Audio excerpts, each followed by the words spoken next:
That sugary black rum stain on the counter makes you teary-eyed with joy. It's almost touching how syrupy and sticky it is. How long have you been up already? Oh, excuse me. Do you have something better to do than lust for sweet syrupy rum and lemonade? With a twist of lemon? Maybe lime? Maybe who cares?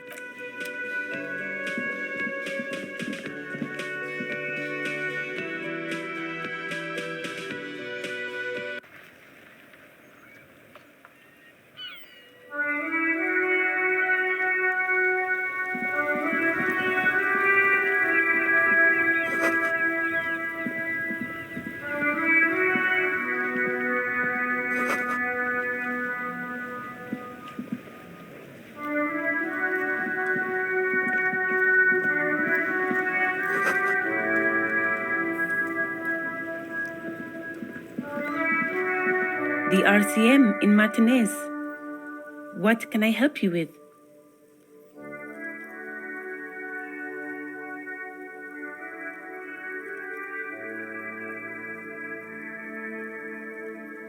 We don't see a lot of police around here, that's all.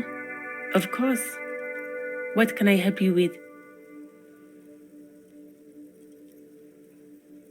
Of course. Where to?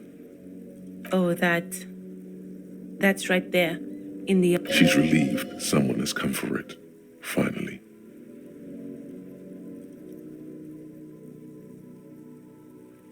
What do you mean? Yes, sir. District of Martinez.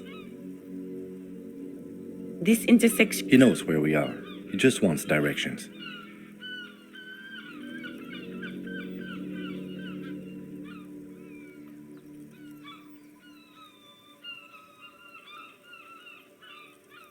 There's the pier, the Cape Side apartment buildings, some more tenements, the harbor gates, some kind of commotion, I think.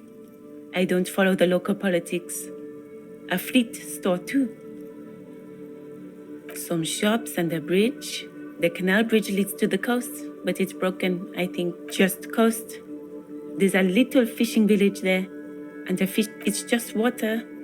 No, actually, I think they call it the Martinez Inlet. There are some islands in the bay, but they're hard to reach. No problem.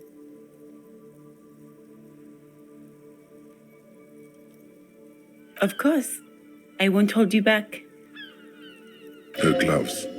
You get the feeling that you need them. You have a dead body to deal with after all. Sure, keep them. I have another pair.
Before you stands a motor carriage. The bodywork is covered in blue. Vapor emanates from the large engine on the back of the vehicle. It hasn't had time to... This must be the infernal machine that tore you from oblivion. The Caprice Kinema motor carriage. In the cabin, you are welcomed by a set of steering levers, a radio microphone on a hook, a pull-out toolbox under the seat, and the soft glow of the fuel preheater gauge.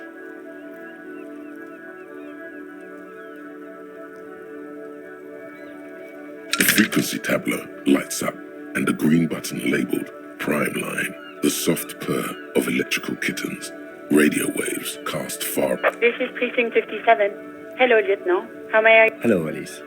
Please assist our colleague from the 41st Precinct here. Operating the radio is easy. Just be confident. You've probably done it 1,000 times.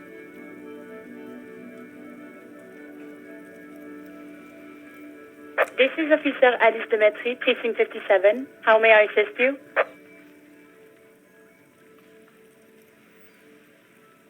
Just a second, officer.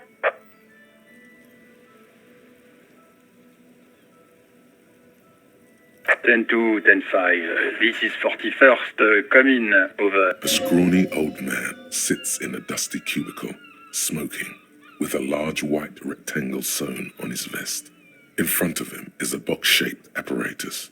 The man uses relay code. You got this.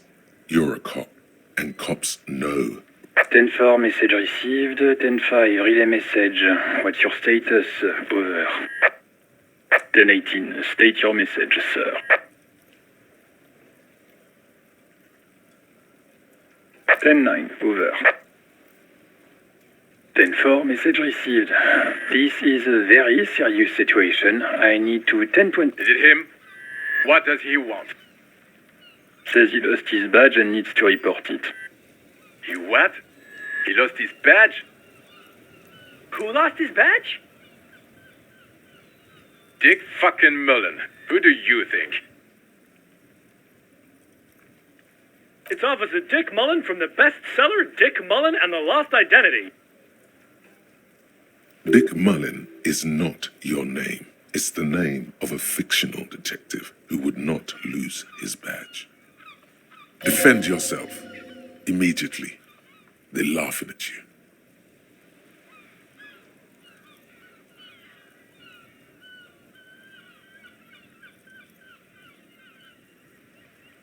He's asking you to stop.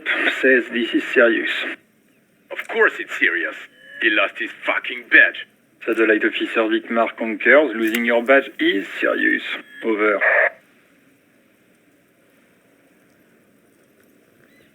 10-4, I hear you, officer. I'm just going to make a note here that you are in pursuit of your misplaced badge. Over. Fuck me. Mac, come here. You've got to hear this. Dick Mullen lost his badge. What's going on? Super Cop here lost his badge. He lost his what now? His badge. He lost his goddamn fucking badge. 10-9, come again. I didn't get that. Over. New heights even for Captain Sober. Ask him. Ask him if he's lost his gun too. Sergeant Orson wants to know if you lost your gun too. Over. Check your pockets. Check your... Holy fuck. You don't know where it is, do you? Okay, it's gone. Your gun... 10-9, come in, officer. Did you get my question? We were wondering about your gun. Over. 10-1, you're breaking up. 10-9, repeat, please. Over. 10-9, come in, officer. Over. Come in, officer. 10-9, repeat message, please. Just say you lost your gun. Anything else would only make the situation worse here. He says he doesn't have it. Dear God, he lost his gun. Oh my, I can't. This isn't really a laughing matter. Mac can face a giant of Coco Nur by himself, but Disco here made him piss his pants. Oh, I can't. Fuck. He lost his... Ask him if he's still... I'm not going to. Ask him. Sergeant Orson here is wondering if you are still in possession of your genitalia. Over.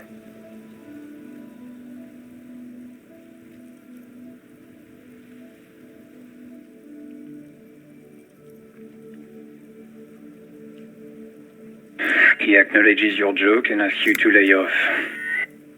Lay off? Lay off? Tell him we'll lay off when he retreats. Satellite Officer Vic.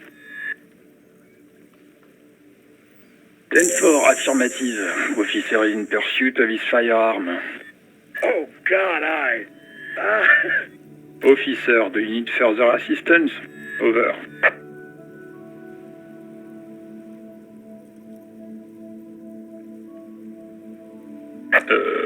Okay, 10-4, sir.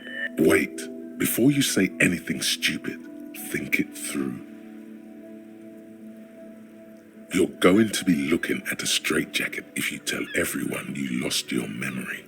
Be smart. 10-4, sir. I'm not hearing your question.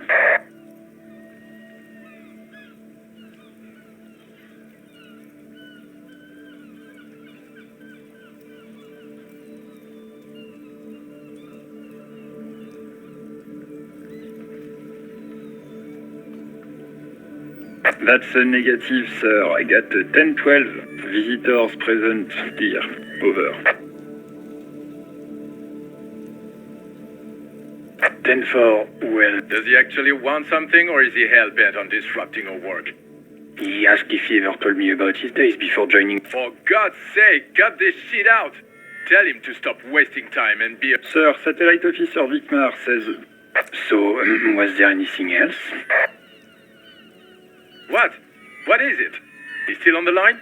He wants to verify the information on his... But of course, it says Dick Mullen, High General of the Revacholian Cavalry. Tell him to stop wasting time. What do you need, sir? Over. Understood, sir. Over.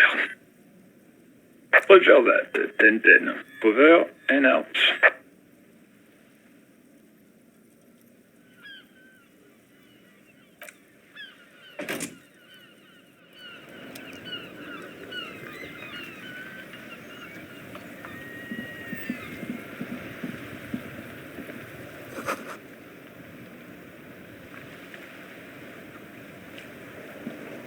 Yes?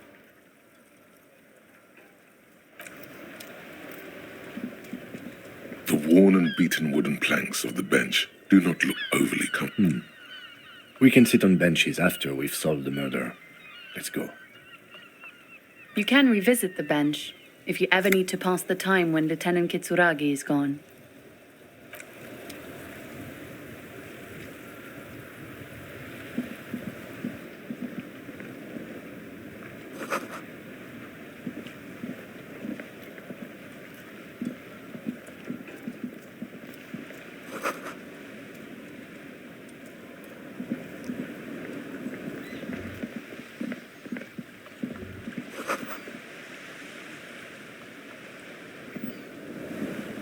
Life doesn't need to be a struggle.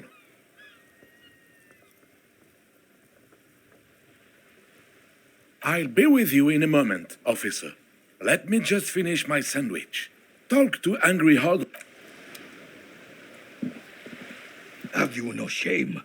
Whining about your back every time you bring out the measuring tape. René, you're a man with a fork in a world of soup. Please, let's just try to enjoy the game, all right? I'm trying to, but you keep breaking my concentration. You're old. I can see that. We're both old. These manly men are playing balls. This is a ball game. Grab a ball and play it. Don't ask questions. Shoot first. No, you got this. There's the ball. You're the game.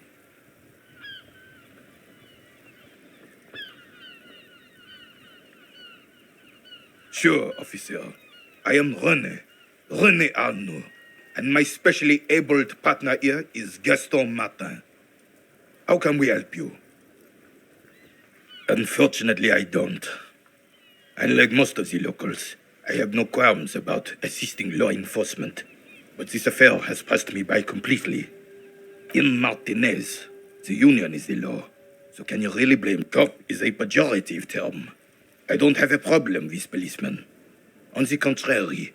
He doesn't know about the crime. Your time is better spent discussing politics.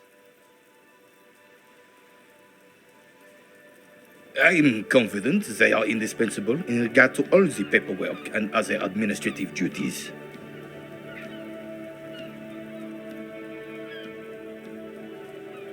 No man can afford to turn his eyes to the horizon if his rear isn't secured.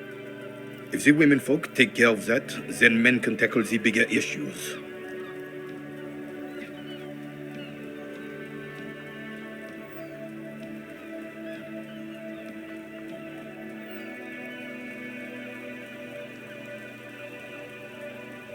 The RCM doesn't discriminate. Women are held to the same standards as men, and as reflected in the quarterly statistics, are unlike men. They also have to deal with the very same mentality you two are displaying right now.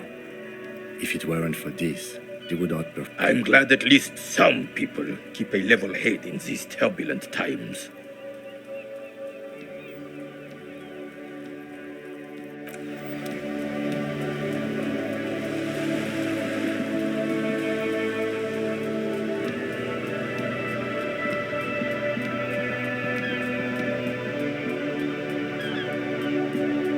This Post Lavatorie mail collection box has been heavily vandalized with graffito. A closer inspection reveals 2 bullet holes in the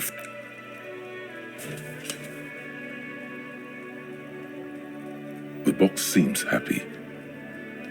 Eat shit, pig, fucked by the coon, and St. G with a crown have been scribbled on it. Jenny is a whore, and best set mailbox also.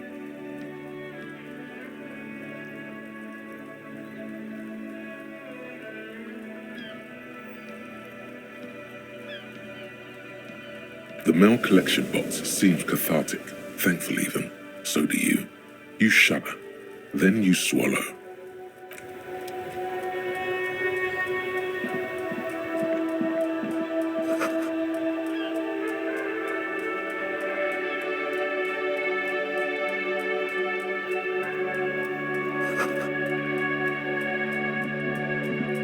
An old call box with a matrix of push buttons lists all the companies in the East Delta Commerce Center.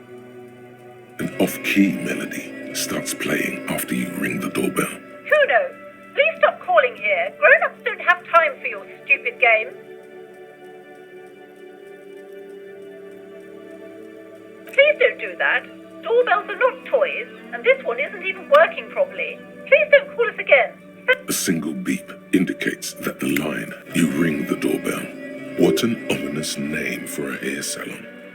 Doesn't bode well for anyone's hair. All you hear is static, but no one answers You ring the doorbell, but nothing. You wait for a minute or two, but all you get from the call box looks like someone has melted half the plastic off with a lighter. You hear static from the intercom speaker. It sounds as if someone had... Yes, hello. This is Tracy Peniel Electric. Have you come to place an order? She sounds almost antique, as if her voice was being played off an old wax cylinder. A receiver must not be working properly.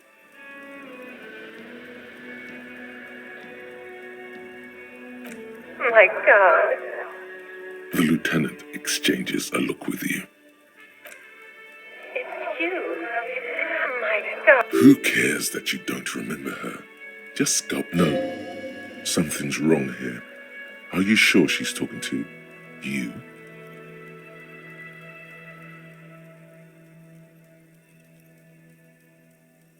Michelle, just please. Why did you even call? I don't understand. You've been gone for months. I thought you didn't care. Ever since I came to work here, it's been this. A spot of static overrides her words. When she speaks again, it sounds like she's submerged. It's so nice to be able to finally meet again. She sounds like she's about to cry. She doesn't answer. Silence. The only thing you can hear now is static and waves washing ashore on the bay. You press the number sign on the keypad that terminates the call. 12 name cards on the call box read, "Whatever she says, it can't hurt you. You're a different person now. Stronger, healthier, and, all right, maybe not healthier, but it's a bonus that you've drunk so hard you can't remember any of your past relationships. Oblivion's the AC." There's a light buzz as you press the doorbell, waiting for her to answer the call. It's cold outside, and you... Yes, hello. This is Tricentennial Electric. Have you come to place an order?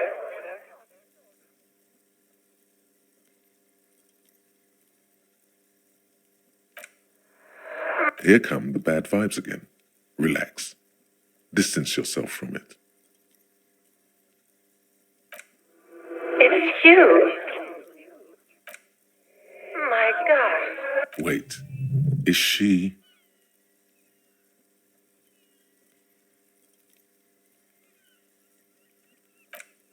Michelle, just... Why did you even call? Is this some kind of joke?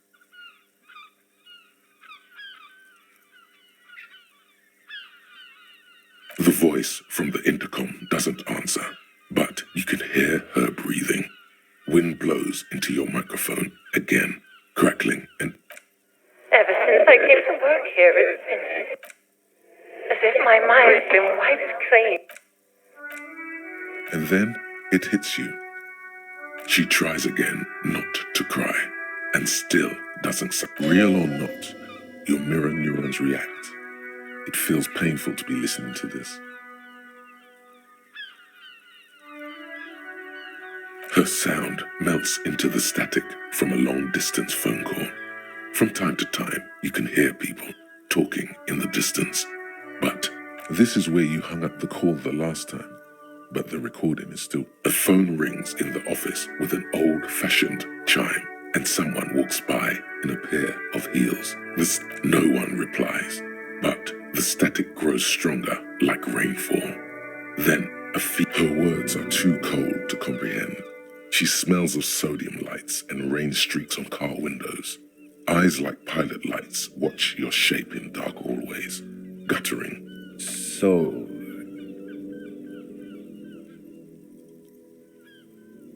it was a recording trapped in the circuitry from some ancient tenant. This sometimes happens. Shall we conclude here? We have other mysteries to solve. The strange and alien thought pattern ends. You're left staring at the silence. No one's home at Fortress Accident. Silence. No one answers the doorbell. This button looks new, but someone has removed the name. This button looks new. It's probably not connected yet. Silence. No one. Nothing happens after you ring the doorbell. They don't want...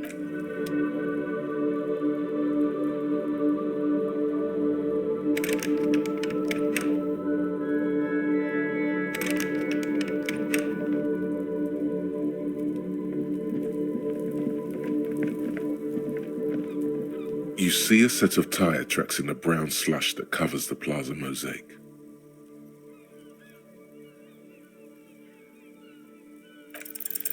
No, these tracks are not interesting at all. Let the street sweeper just sweep them away. Hard to say. Your vision is blurred and you're having difficulty concentrating thanks to your cop habit. You look at this isn't case related, you think.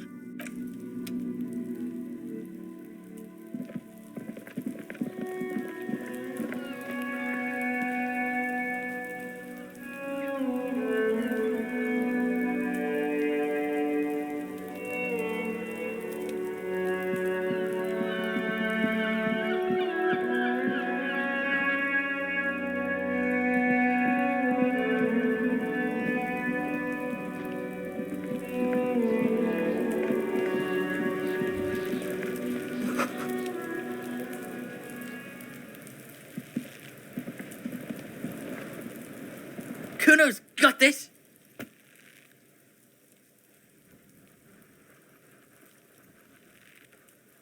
If there ever was such a thing as an ugly kid, then this is it. He's almost exquisite in his ugly. Oh yeah, nappa goofy, Kuno!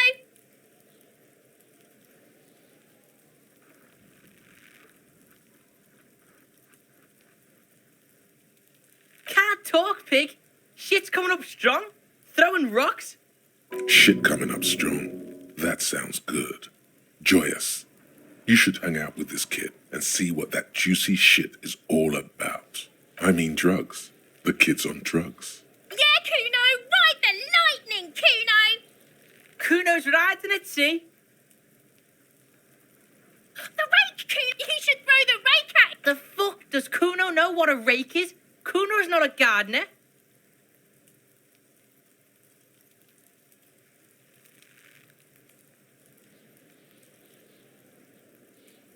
All right, entertain the Kuno.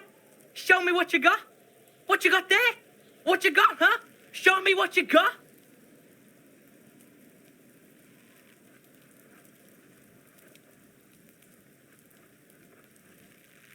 Shitload, pig. What's your question? Don't tell the pig shit, Kuno!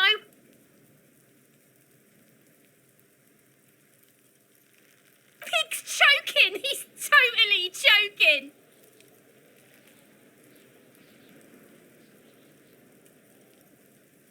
Fucking idiot Mulkapa! Doesn't know any questions! Right, pig. This is where Kuno plays with his little wooden choo-choo. What do you want with it? Yeah, whatever. Kuno doesn't give a shit.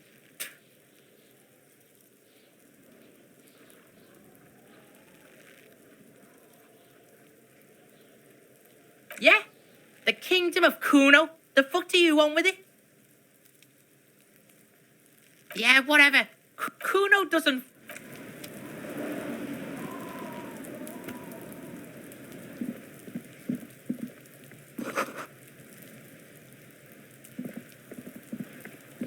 This trash container is locked. The sliding lid has a padlock that said there's something in there, not necessarily connected to the case, but still. The body is downwind from here.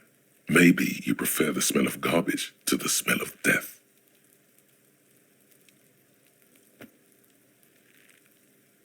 Trash, food waste from the cafeteria. They lock these containers to keep the derelicts from flocking in. Could be evidence too. What do you mean, feel?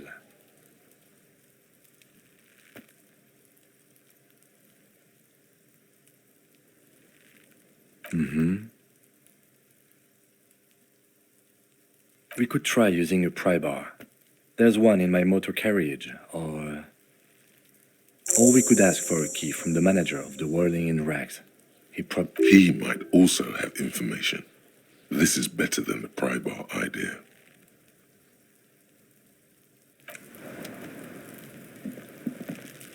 Kuno, the pig's getting pretty close to me. Come to snuff my shit out, I think. Looks like it's time for me to go, Kuno. Pig's come to take me in. I'm going away for a long, long time, Kuno. What's going on there? Fuck are you trying to pull, pig?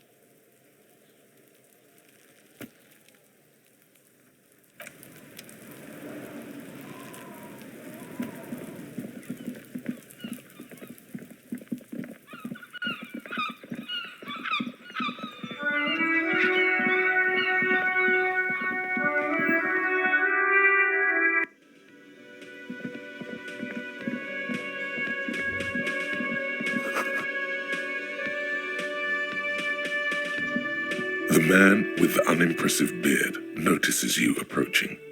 He dropped... Mr. Gart, right? Yes.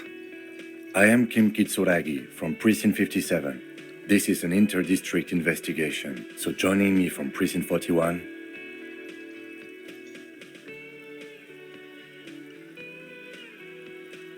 Fantastic.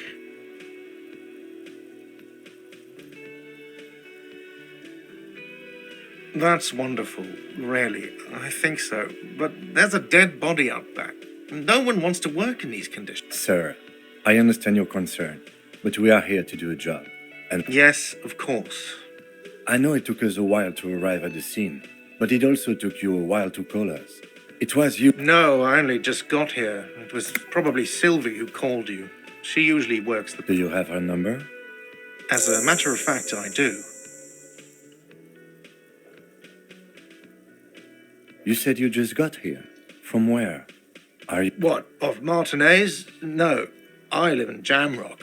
I only sometimes come here to keep an eye on the place. But you still know your way around, yes? In case we need directions. Yes, I know where some things are, but as I said, I don't live here. I just used to work here. And I didn't imply that. Detective. He probably means this is where you step in and ask your questions.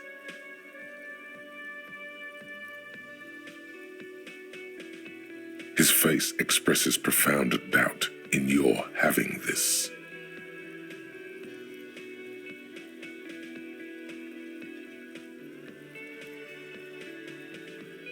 She went away because none of your business... Have they not been telling you you're a cop?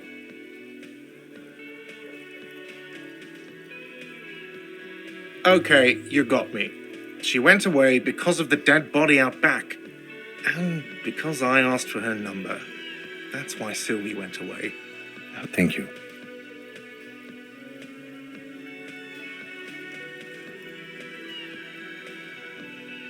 Is it? Because I thought you were supposed to be investigating the lynching, not my employer conduct.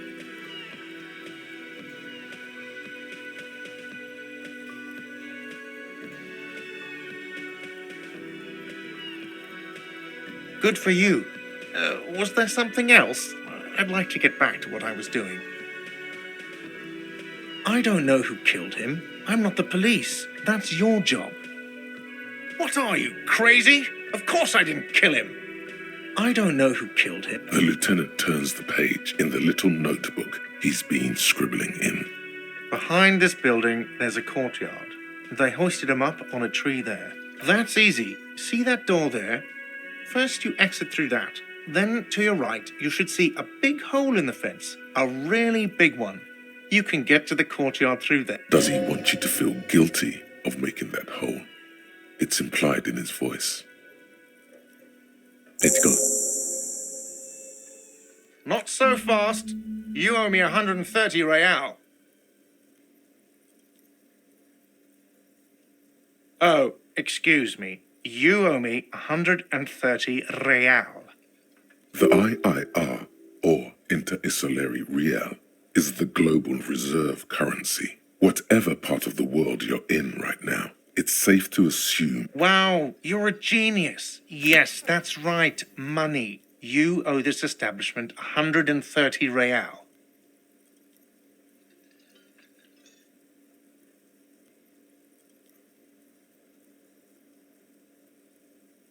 Let's see. 3 nights at a tariff of 20 real comes to 60 real. Then there's the window you annihilated. The hole in the window was the first thing I saw when I came to work. So don't try to... Another thing you've annihilated is half the bar. You've run a tab of 30 real. Actually, more, but we'll round it down to 30 for your hard work maintaining the stability and order of Revachol. That's 60 plus 40 plus 30 equals 100. What are you, a philosopher?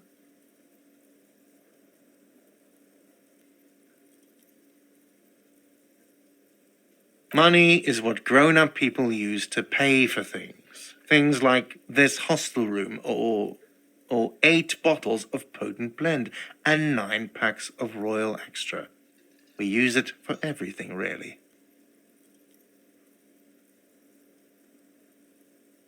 There's a shuffle of nylon as Lieutenant Kitsuragi looks for something in the pocket. That's cop 4. I haven't offered to pay because I don't have any money either. I'm sorry, but he has to pay. I can't let him stay here any longer if he doesn't. If he doesn't have the money by tonight, then... Officer, maybe you are better off working this from home for now. You live in Jamrock, right? It's not that far away.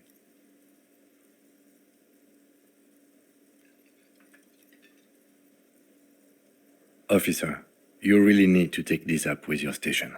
I have a shortwave radio in my car. Call them, ask for assistance. Good luck. By the way, where is home? The address is coming up blank, and this place sure isn't it. But you've been at this hostel cafeteria for only 3 nights. Where were you before? You don't really know, do you? A vague, blackened image doesn't sound like somewhere you can stay if you run out of money. You can try. Run some addresses in your head when you get the time.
The corpse looks at you with bulging white eyes.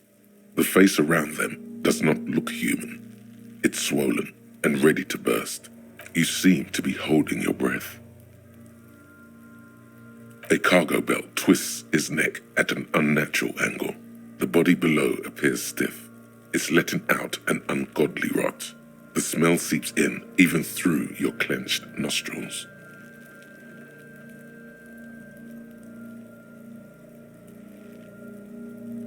Active decay. It's okay to throw up, officer. No one is judging. He's about to blow! The cop's gonna blow, Kuno!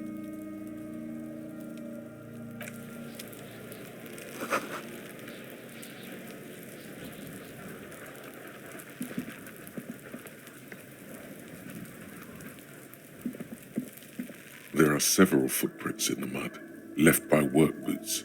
Anywhere from 6 to 12 pairs have walked here. Maybe more than 12.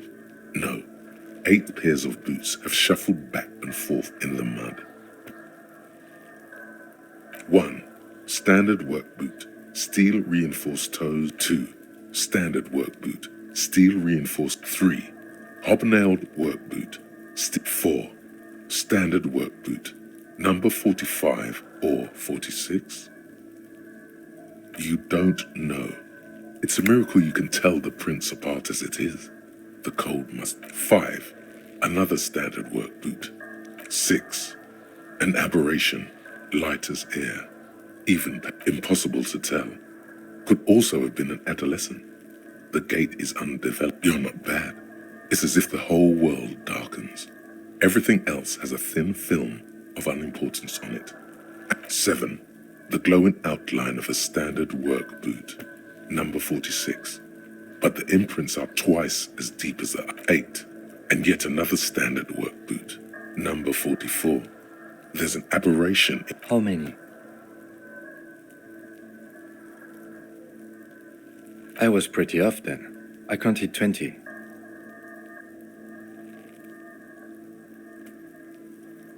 I never got the hang of it. Hyperopia. Do you see anything out of the ordinary?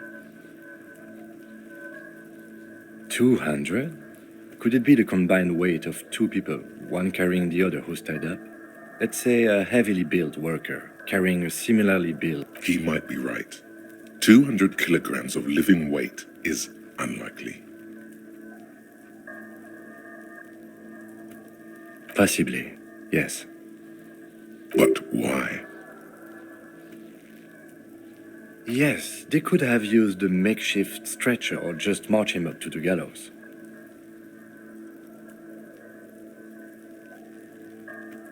You have a point there. Anyway, it's something to consider. What else can you see? Interesting. Let's name it the odd sort. Someone operating a workbench with a pedal, like a joiner at the harbor. Or maybe a drummer? He regrets it the moment he says it.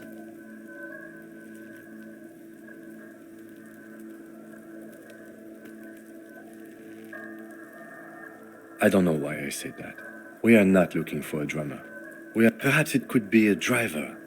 A driver would wear out their right shoe before the left. The accelerator is on the right.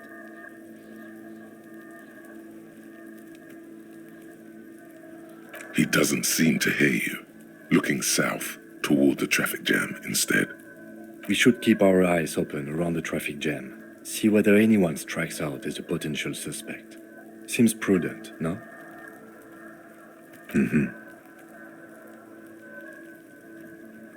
A woman or a kid? Okay. How do you know? He knows it's hard to discern sex from a person's gait.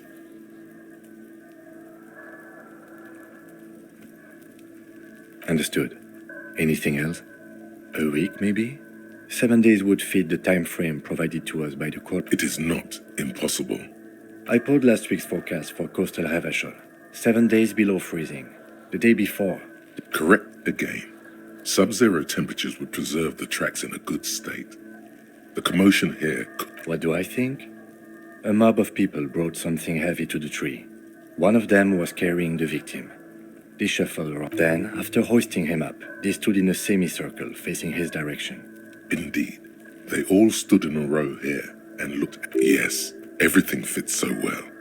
Carried him over, hoisted him up, watched the lieutenant's eyes narrow. In doubt, perhaps. It would be unprofessional of him to be sure of himself at such an early stage of the... Either way. What then?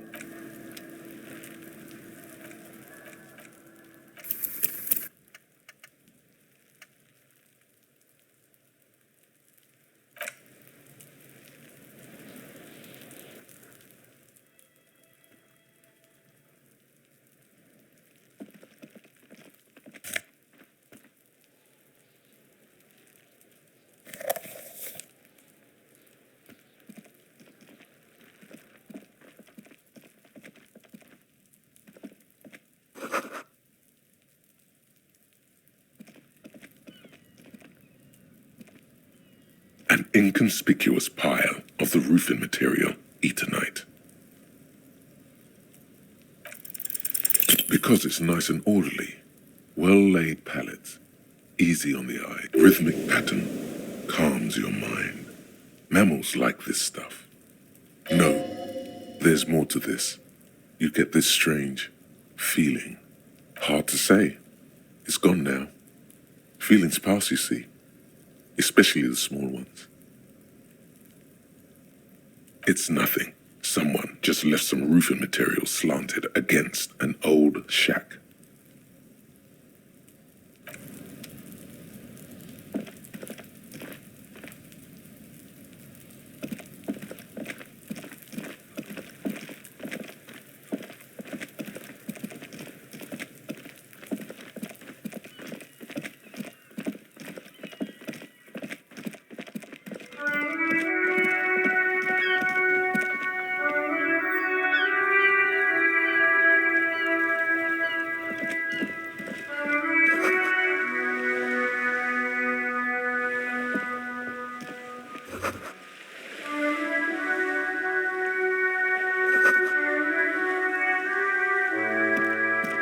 Hello, sir. Step right in. The store is open.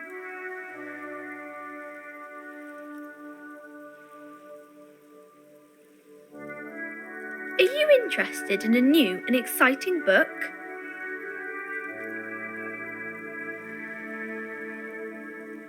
It's a bookstore, sir. We sell books, postcards, and some board games. It's called Crime, Romance, and Biographies of Famous People. Whoa, whoa, whoa, whoa. Hold your horses, little girl.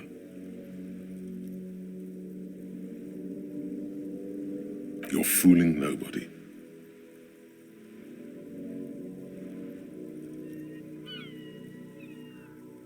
Sir, are you okay? You've been standing here silently for a while now. Okay, sir, I'll try to answer any questions you have. I hope they're about books. Oh, kings and queens and generals of old, or artists and writers, or musicians, those kinds of people. There's usually something extraordinary about them. I think that's why people read them, to find the secrets of their fame. Seems like most people who read those books fail to get more famous from reading them.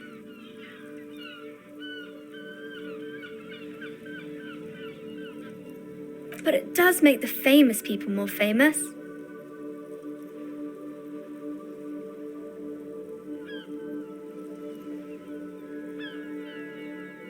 Why would they do that, sir?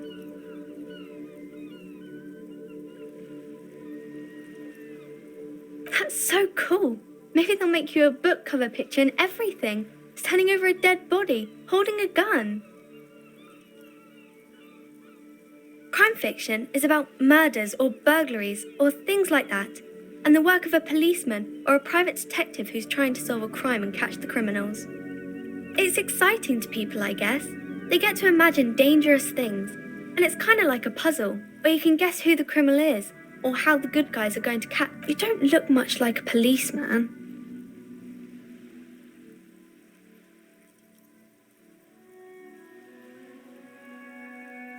Didn't mean to offend, sir. Sorry, sir. It's just that you don't look like Dick Mullen.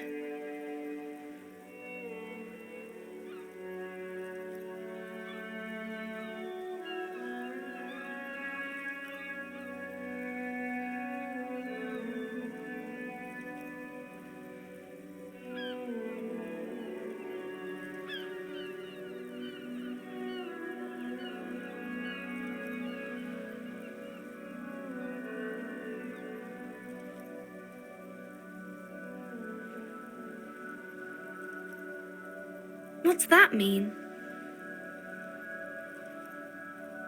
And everything's better now, sir? Why is that?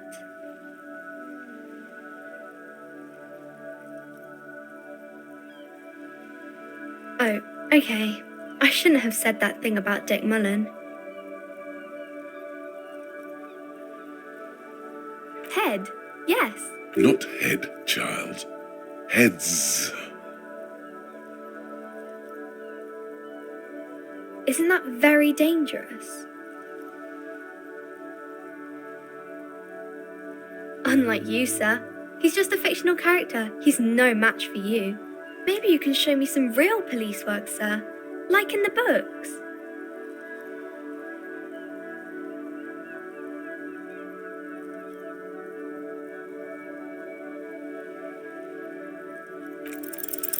The girl keeps her hands folded, hidden. Why is that? What do you mean, sir? She knows where this is going.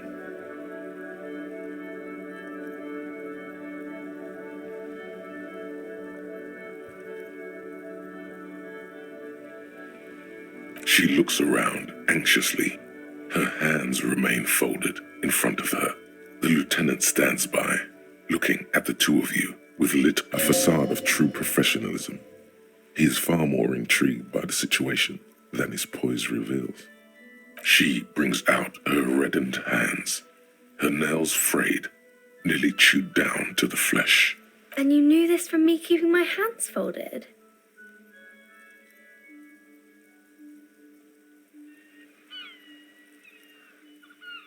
Well, that proves nothing. Anyone could do an easy deduction like that.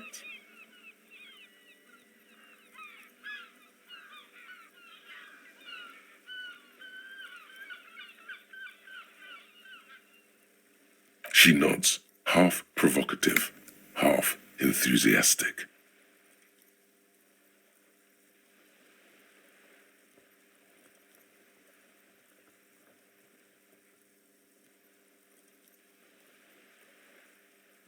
Maybe so, sir. Okay, I know it's a bad habit, and I shouldn't.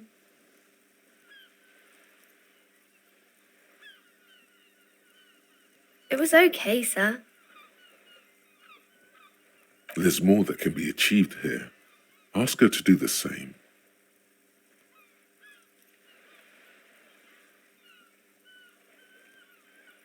You're quite sober.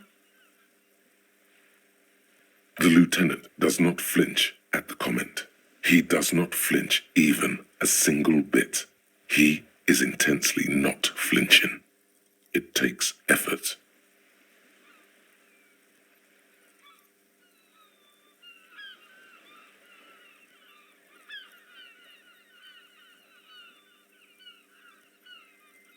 I sure hope you are, sir. There she stands, swaying on her feet, assaulted by the early spring breeze. She smiles at you. There's something you're missing.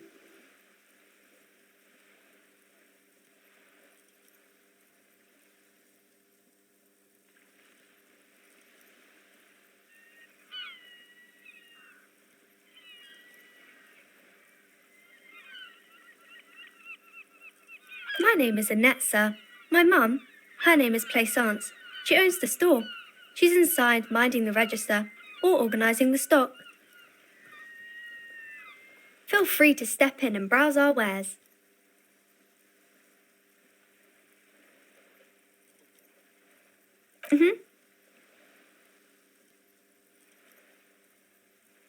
I do my studies at home at the moment. I have to help Mum keep this place running.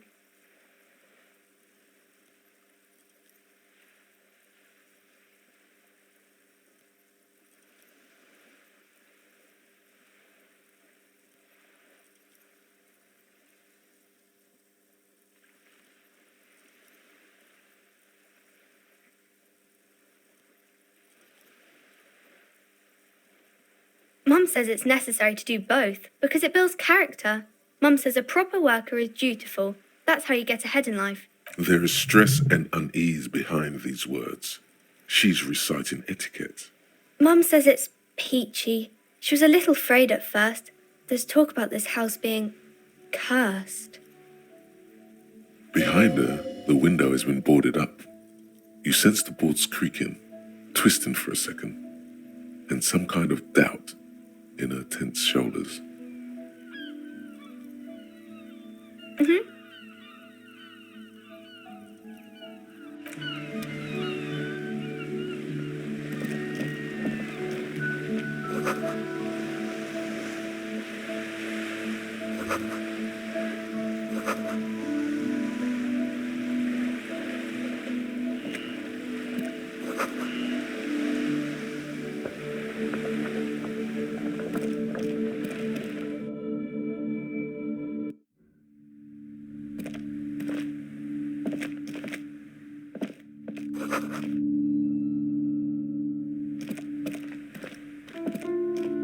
The display rack is brimming with worn paperbacks featuring an extremely muscular, sword-wielding barbarian on the cover.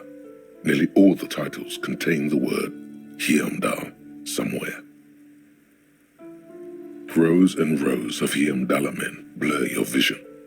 You make out some titles. Man from Heimdall and the Mammoth Riders.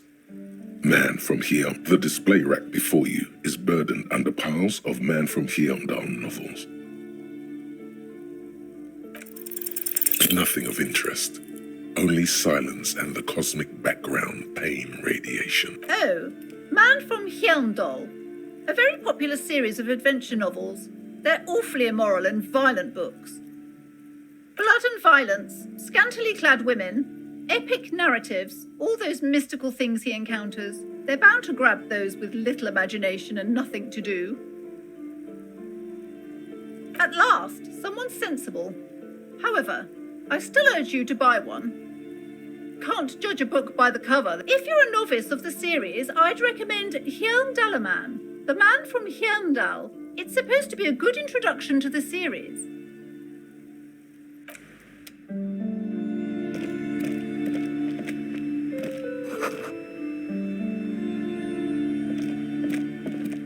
A small mountain of colorful board game boxes. There are numerous types of games for all ages. A lot of shelf space seems to be taken up by Wirral-related. An endless variety of source books, lore books, and codices litter the table.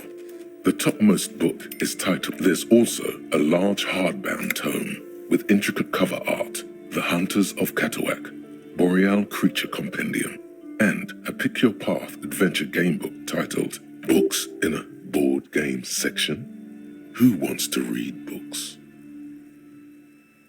There's a box that says Wirral 3rd edition Mega Setting Supplements Module.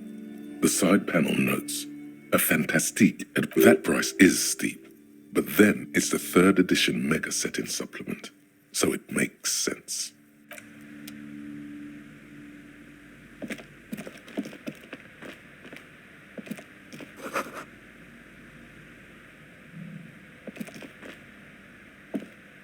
Yes?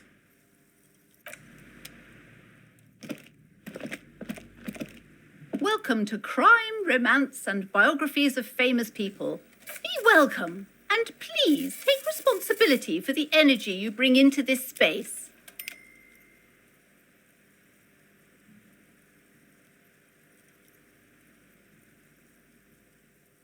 I am the proudest owner of our little shop of culture.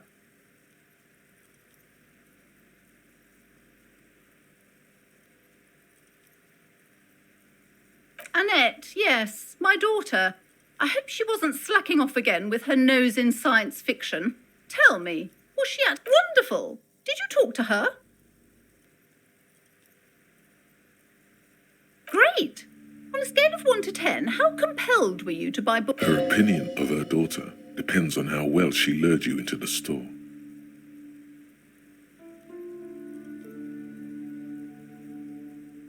My precious, her dedication brings joy to my heart. If you have children, I hope they turn out as great as my Annette.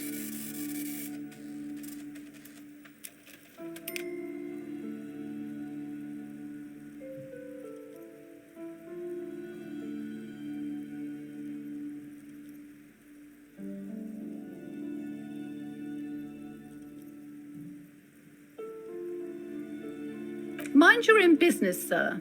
In our society, people don't get to tell each other how to raise their children. Denial is the way she copes with criticism.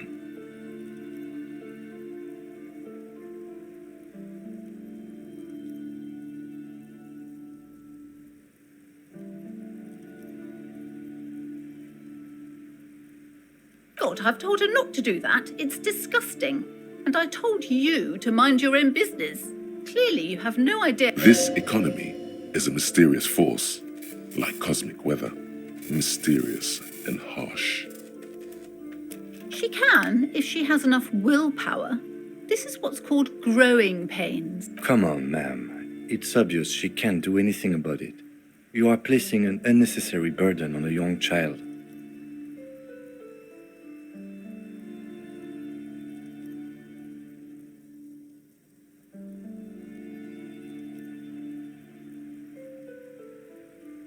She stands stiff and severe, silently fuming. She's looking for one, but there simply aren't any good arguments for being. Oh no. Hold on. I need to invite her inside and apologize. She must be freezing out there. There. I don't know what to say to you. My husband, he tries to teach me business lessons. I have what my mother called a dull mind. All this stress.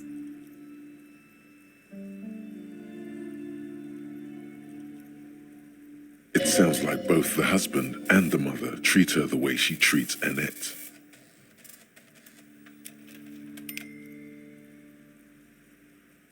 Yes, sometimes it's better to let people come to these conclusions themselves.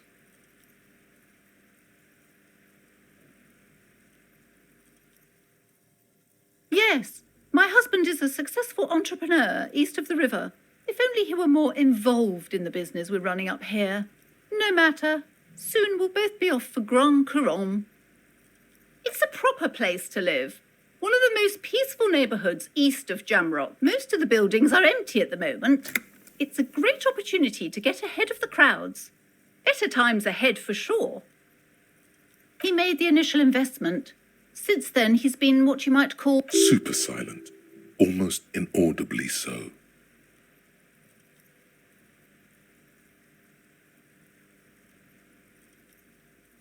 Yes, I'm afraid so.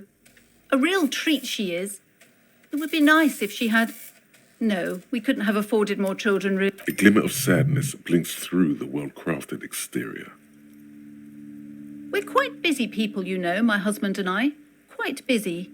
Children are a lot of work. You don't look... I'm sorry. I'm sure you do understand. The woman looks aloof, her features much softer. Occasionally she glances at her daughter.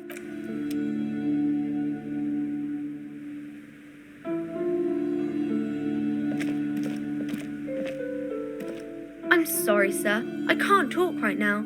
I'm very busy with my home. You just can't win. Out of the rain and into the gutter.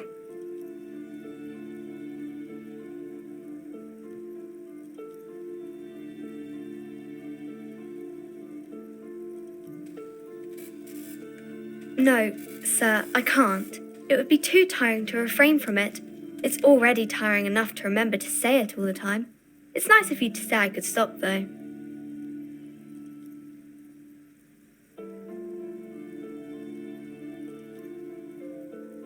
That's a friendly enough face, most of the time.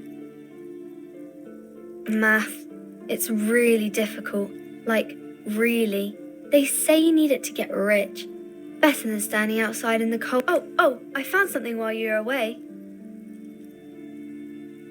I thought this would fit you. Like, thanks for helping out. Not me. The city, I mean. Like a detective does.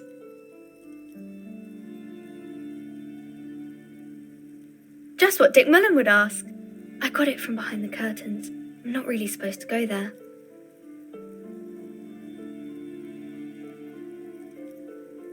Yes, I bet it looks good on you. Really serious. Right, I have to get back to my homework now, before Mum notices. Man, this is hard.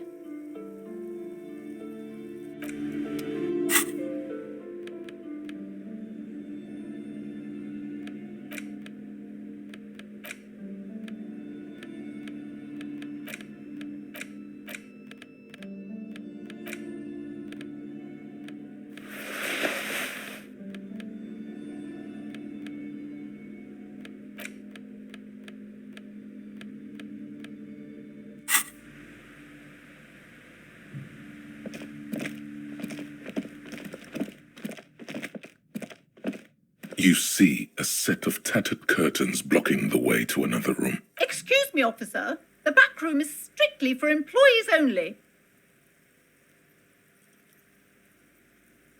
Nothing. Now, please go back to browsing the books. Don't you feel compelled to look at... She speaks almost as if she's trying to put a spell. Oddly enough, the more she tries to draw you away from the curtains, the more alluring they become. You see some kind of charm, an irregular polyhedron assembled from bones, sticks, and straw. This is a traditional Seminese ward, meant to provide protection against ill luck. But inhabitants of Ile de Fantôme, aside from poking at it suspiciously, there is nothing else to do with the fishhead charm at this time.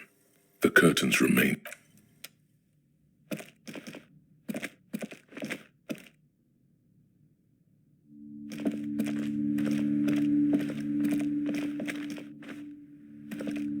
These shelves are overburdened with books from the same series. You see the name, crime fiction is a disgrace.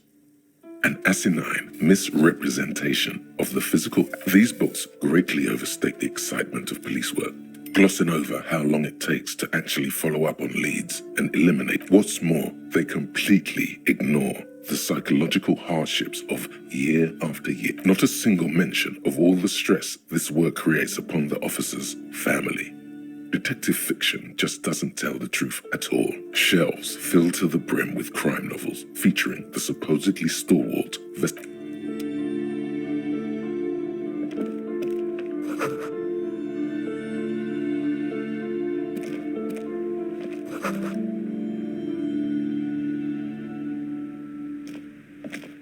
The plaque on the shelf reads, "Biographies of famous people." You see a large variety of names, none of which ring a bell. I would say... The Greatest Innocence. Yes, most certainly. It's an important educational tool. Still, a very influential historical figure.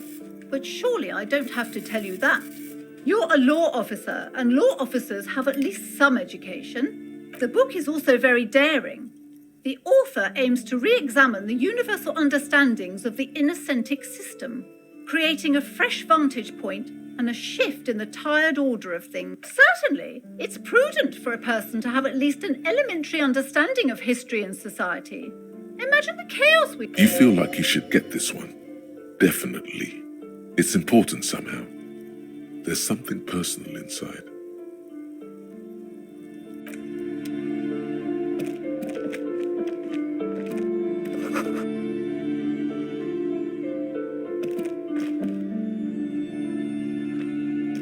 This bookstore is not strictly about crime, romance, and biographies of famous people.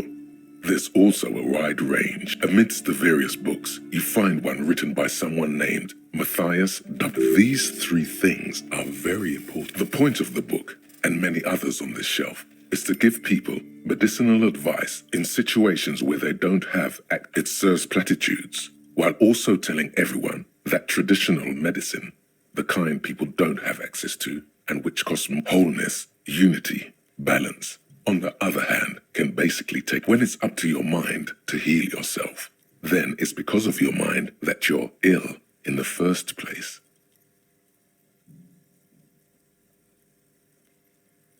The book features chapters on topics such as how to find magnesium. It even lists plants you can harvest magnesium from. How to continue drinking if you're an alcoholic who... There's even a chapter on the ancient Seraïs tradition of using duck gallbladder preservatives to treat and prevent sexually transmitted diseases. Pre and post factum. This is just mundane garbage. What's even paranatural about this?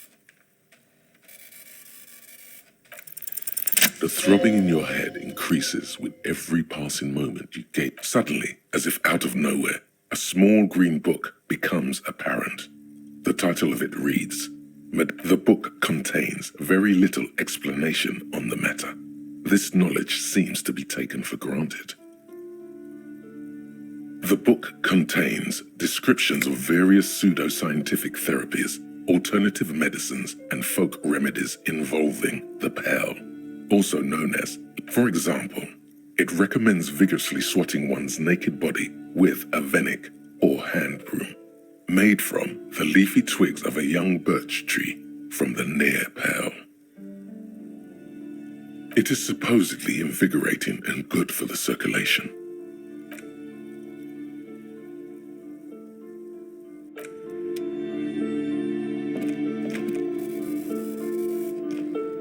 Several maps have been attached to a bulletin board hidden inside the alcove. They're held up by small pins. The board has come. The maps look old and faded. Your eye catches. It's not really a map. It's a tourist thing. A picture postcard with buildings on it, drawn from an isometric perspective. A date in the upper right corner says 48. Still, it's detailed. Could be pretty useful for scouting ahead. You see the jagged boxes of an industrial harbor, even the whirling in rags. This large map displays archipelagos. You see a constellation of small dots on the light blue emptiness of the insular Ozon, Laurentide, Fas Alamir, archipelagos, North Arcade Islands, all disintegrating into mathematics. In the northeast, a dust mite stands on the north coast of Cayeux in a bookstore. It's you. You can, on Cayeux, Revachon, a single black star, on Ozon, lost little pearls of light. 850 million people live on these little dots, an oceanic world of culture and commerce. The ocean breaks apart into a tangle of cosines and azimuths, connections to other worlds, words past the Insulindian, unknown to you. You have little idea what they are. Distant stars, gods, but looking at them makes you feel almost non-existent. Whatever they are, perhaps they are gods, gods of distance and... I'm sorry, officer. The map of Martinez is the only one available. The other two are not for sale anymore. They're quite valuable, though they might not look it. The map of Martinez is 90 cents, though. old thing. It's an out-of-date map of a tourist location that never from when some design studio people tried to spruce the place up 4 or 5 years ago. They also renovated the horse statue, set up those coin... The place does not look like a successful tourist trap, does it? They didn't get that far, for some reason. A shame the project never got going. Would be nice if someone fixed Martinez up. All these ruins are bad for business.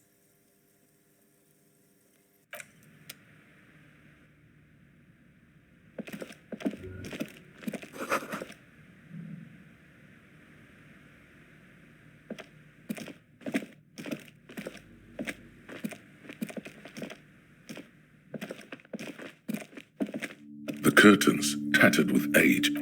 Just as you're about to pull apart the curtains, the petrified... Sir, don't touch that.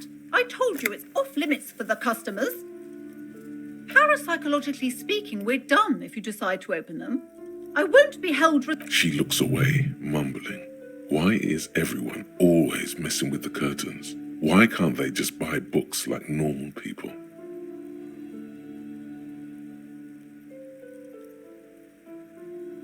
No, it's just a storeroom for the employees, I told you. Now please step away from the curtains. Thank you. Let's just talk about this first, all right? There's no Talking is always good. Ghost, there is something mysterious about the curtains. The curtains, tattered with age and covered in dust, hang before you.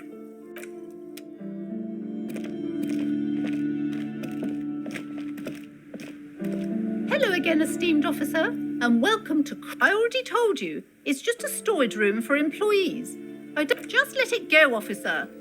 Go buy some goddamn books. You're supposed to be drawn to the books.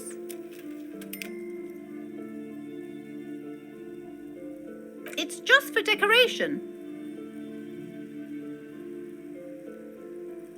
Okay, fine. It's just because this place is cursed. Just like, are you happy now, officer? Happy that you've ruined everything?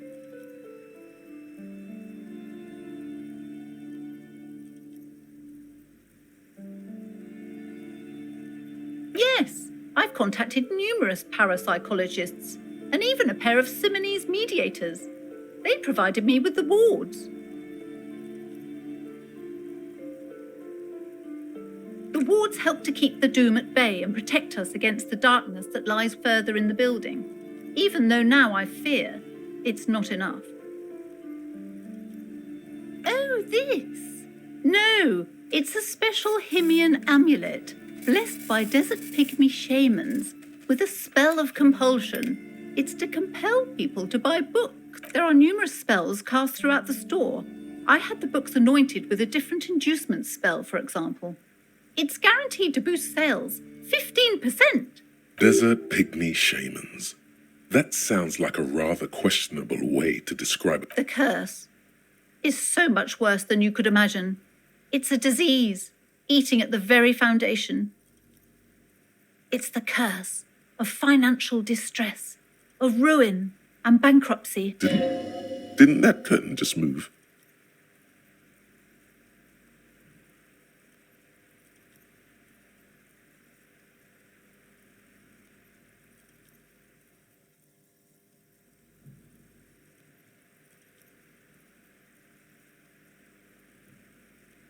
Everyone knows that all the previous companies in this building have sooner or later declared bankruptcy, and their malicious spirits are still here, feeding off bad business practices. There's something wrong with this building, I can tell you. Ever since I arrived, I've sensed an eerie... Sounds familiar. Truly so? Perhaps the dark energies are leeching off you. You shouldn't stay in the store too long. It may be dangerous.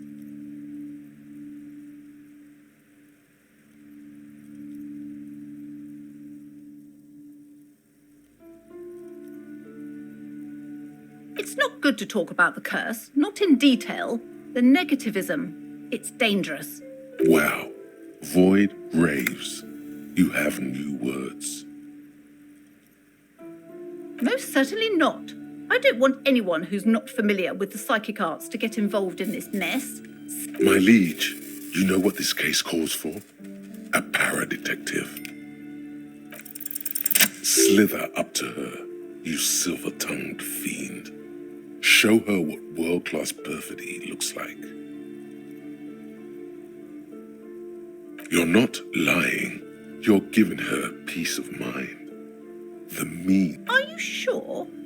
Don't think I haven't seen charlatans before.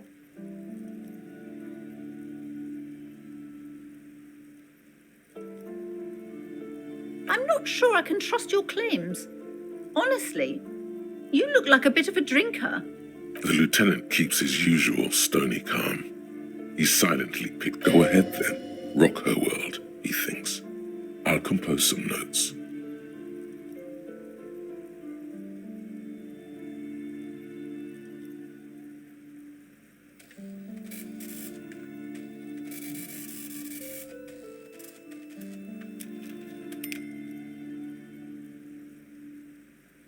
How do you know? Here we go.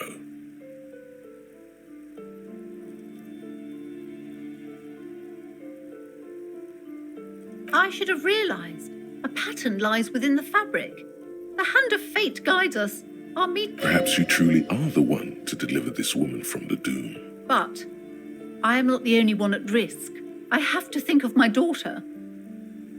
You are certain you can help us? Keep us safe? I can't allow...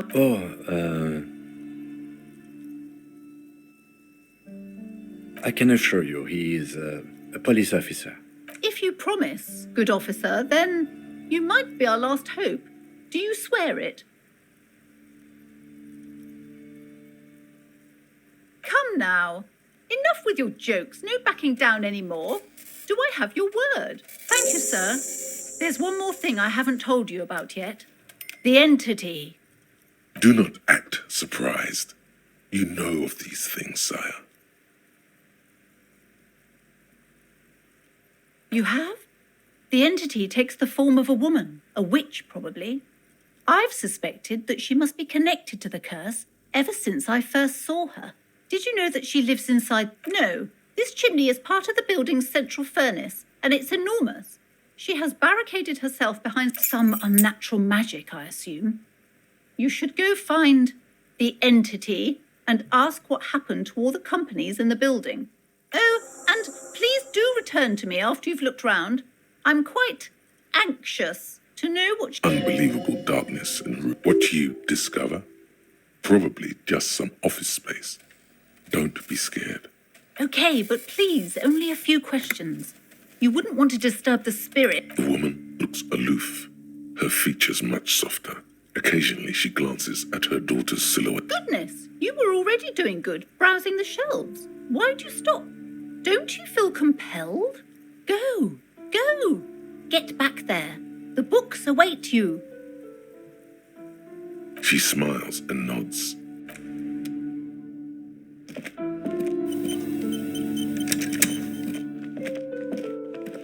You see a set of tattered curtains blocking the way to another room. A strange cage.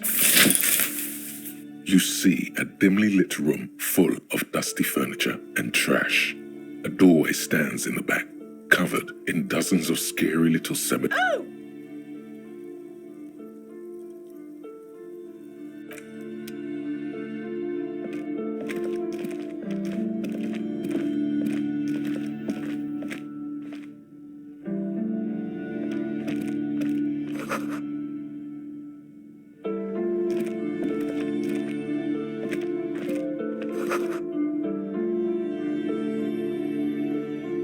A heavy door with a missing handle stands before you, covered in dozens, if not hundreds, of Seminese trinkets and charms. It appears to be locked. After exerting some force, you manage to turn the key. It's eerily silent. The door slides slightly open, letting a draft of coffee.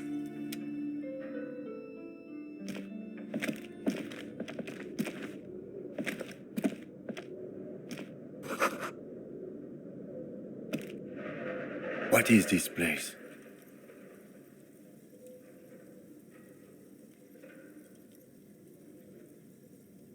No, it's a gym, though it looks like no one's been here in ages. I doubt the electricity still works. We should find a flashlight if we want to go on. There should be one in my kinema. An eerie feeling rises in your chest.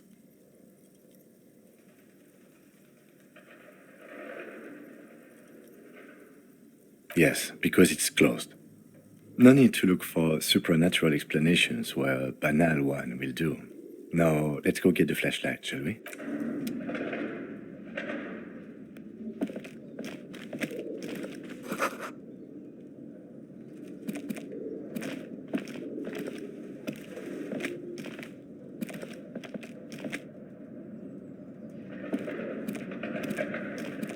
A barbell lies on the floor.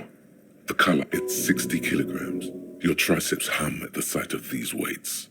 Show the world there are no collars on the barbell. Why does it feel so familiar?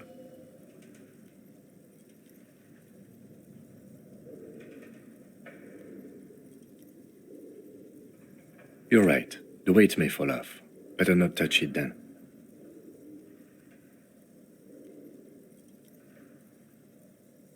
It would be a violation of EPIS safety regulations if the gym was still operating, but it isn't. No one's supposed to come here anymore.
Inside, you see a set of steering levers, a radio microphone, a pull-out toolbox, and the soft glow of the fuse. A metallic drawer slides out from under the seat.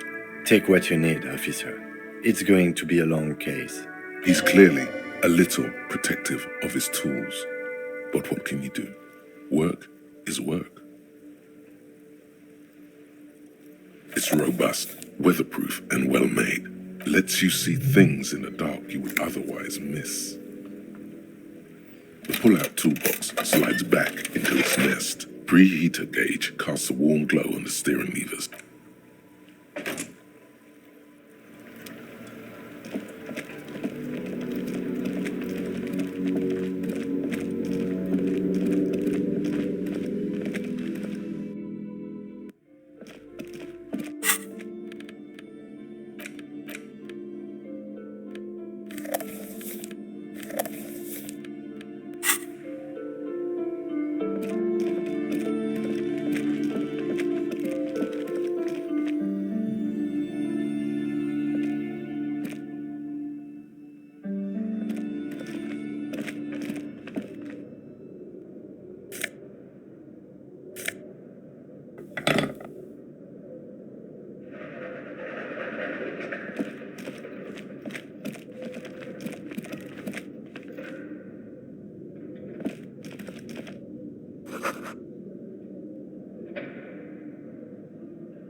Looks like someone tried to reconceptualize their business. Look, the skis and rotor blades both bear the same Slipstream logo.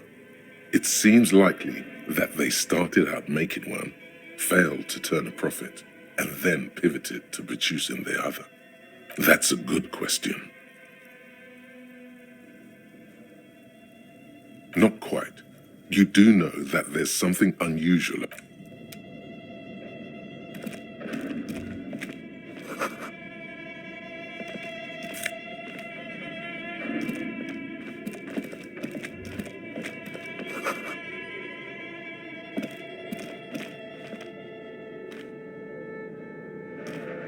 Your flashlight slides over an old green chalkboard covered in scribbles, sketches, and schemes. Like some of the writing has faded with age, but you can still make out sections here and there.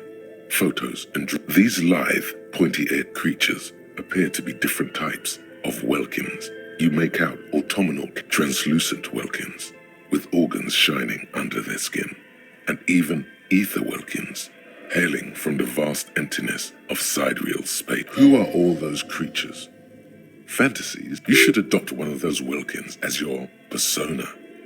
No longer a mere one of the Welkins, towering among the rest, appears to be different, however. It's Vara Hamira, a high Welkin, his face white and scarred like cracked marble. This is clearly a Welkin supremacist. The note says, all non-Welkin races will be purged. The Haldor, the Twarg, the humans, and even headless men, all of them, purged. Imagine a world filled only. An inordinate amount of time has gone into drawing these little Welkin creatures.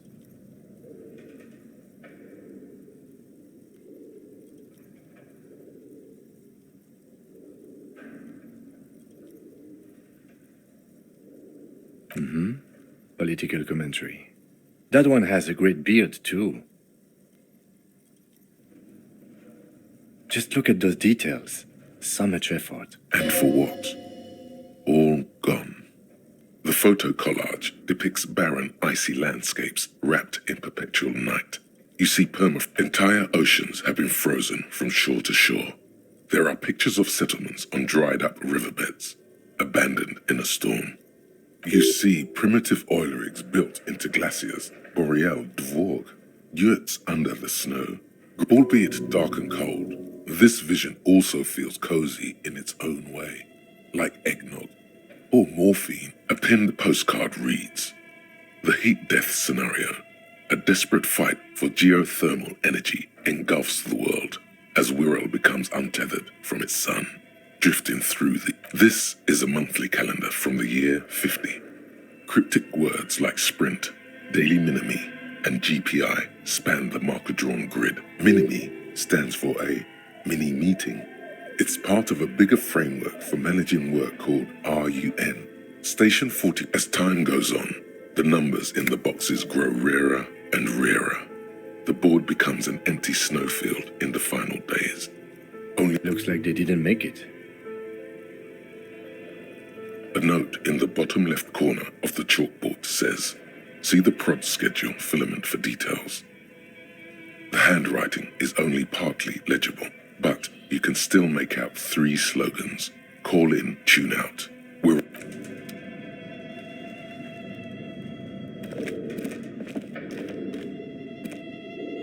This old fireplace is covered in lines drawn in blue and red marker, the mesh spreading over the stone like blood vessels on alabaster skin. It looks ghostly and strangely ancient. The whole thing resembles Kadran mosaic tiles. Very pedantic. History classes, students with their textbooks open, studying the roots of our civilization. Those aquarelle blue tile radio frequencies, it seems. UKV 123.6, unclear. It looks like a cardiovascular system split into veins and capillaries. Very advanced. Perhaps the web is comprised of radio stations, all lead back to one red heart, titled the Game Master Frequency. A note says, This one can listen in on any station it wants. Whoever decides to call in to a call-in station, all of this is gone. Left There's no way a little basement studio working here could pull anything like... My God. It's as if the less money they had, the more ambitious their project became.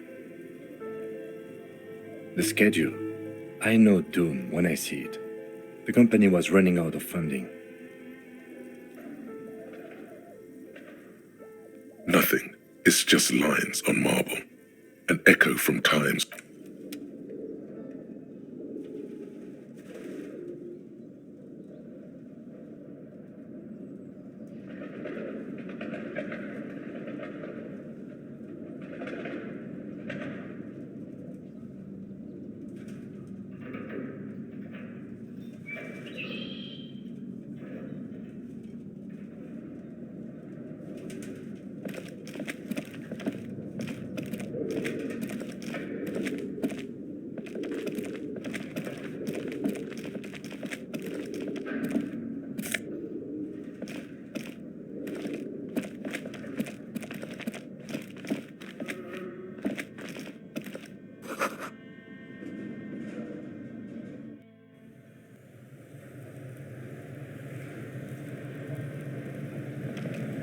Yes?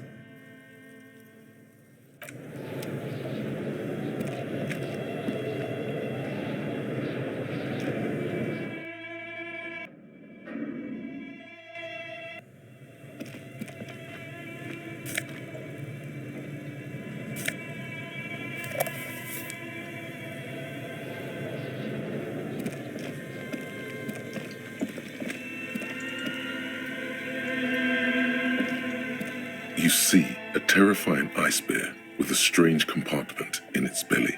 The door is covered in frost, and the bear's eyes are... The bear looks oddly realistic. Is it taxidermy? The lieutenant doesn't answer.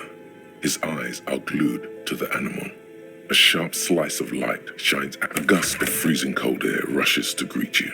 You hear a low grumble as the bear regulates itself. The lieutenant takes a peek inside. His hand has found the holster of his gun. Of course, just a giant ice bear-shaped fridge. Let's take a look inside. The shelves are empty. All you see are crumpled ice cream wrappers with the brand name, Revachol Ice City.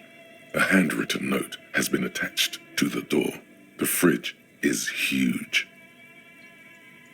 Good question. It looks like an ice cream fridge. I know. What an unfortunate marketing choice. What is even worse, the bear is still costing them money to this day.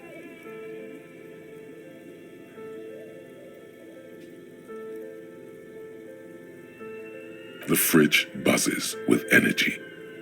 You pocket the note and the little fridge magnets keeping it. You've acquired an interactable item. Investigate this item further by going to the Interact tab in your inventory.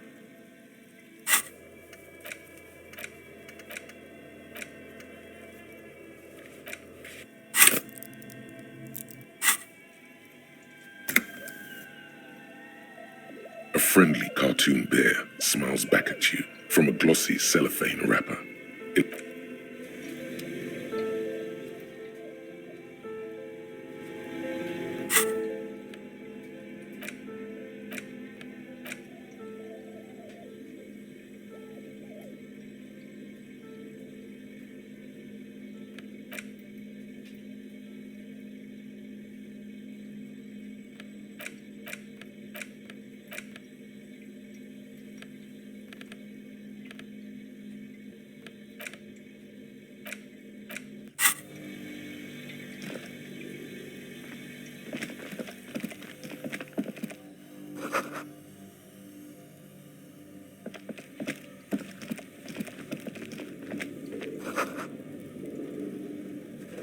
A thick layer of coal dust covers the furnace.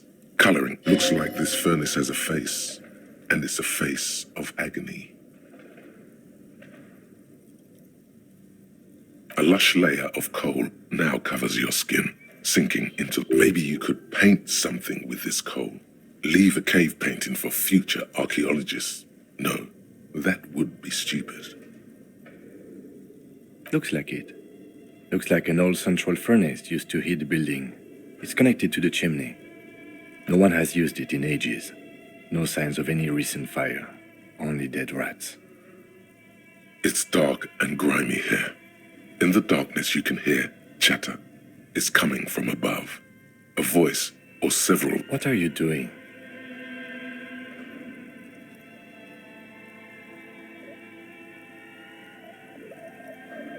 Wait, really?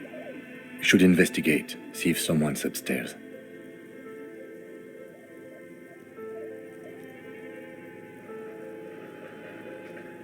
You're right. The rooms do look like they're connected, but malignant entities don't exist. Always has to be the skeptic, this man.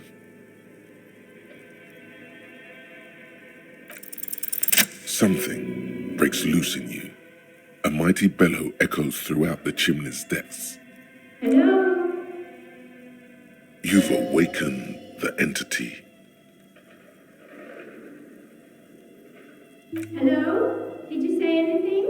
I can't hear you. Please come upstairs. There's a safety curtain on the second floor. I'll open it. You hear a low rumble upstairs. After you, officer. A hollow ring.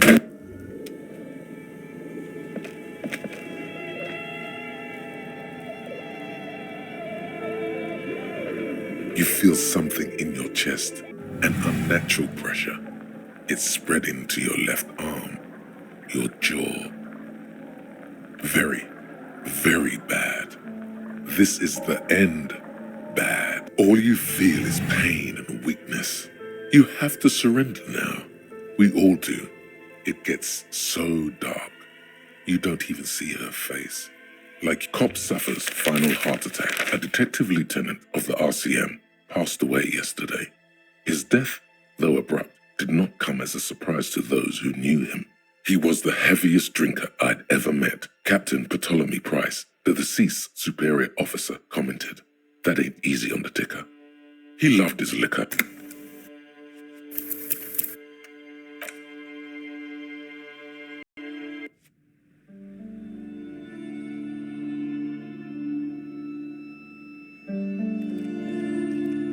You see a set of tattered curtains blocking the way to another room. You see a... Oh!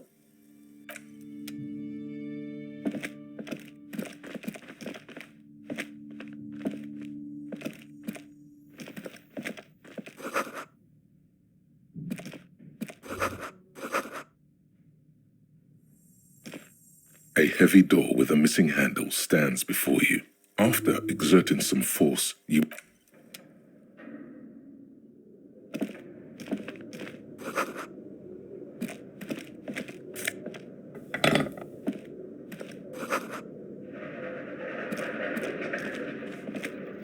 A barbell lie. It's 60. There are no collars. Why does it feel so familiar?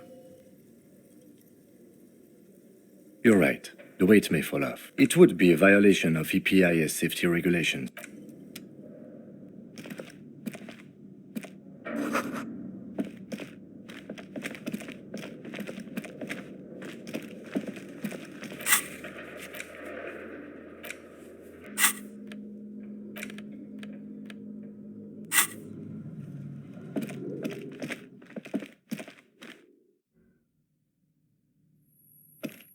What is this place? No, I doubt. An eerie feeling rises in your chest. Yes, because it's closed. No need to look.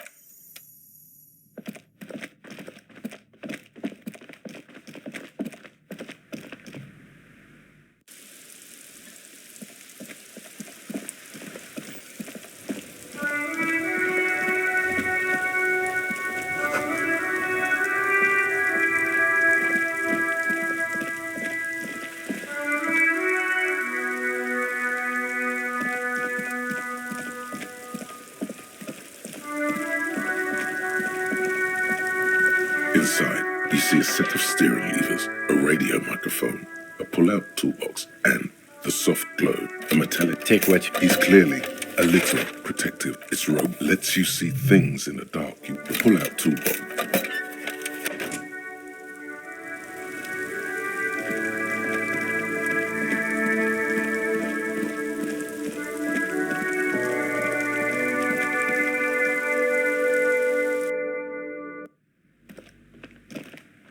You're alive and well.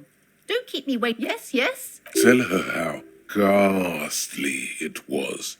You know it's what she wants to hear.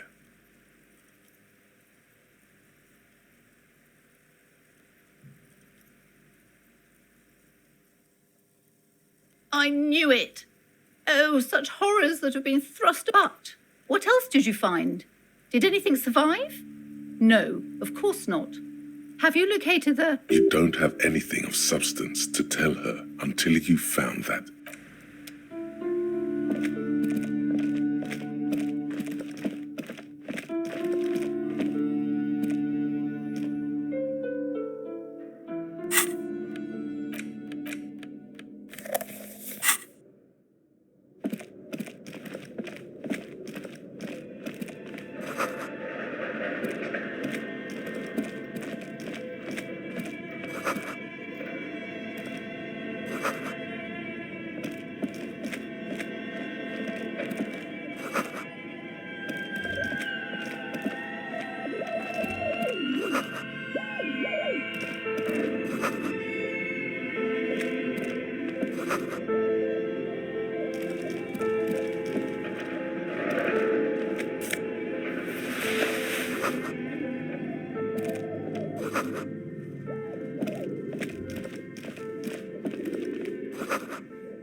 You see, the bear looks oddly realistic.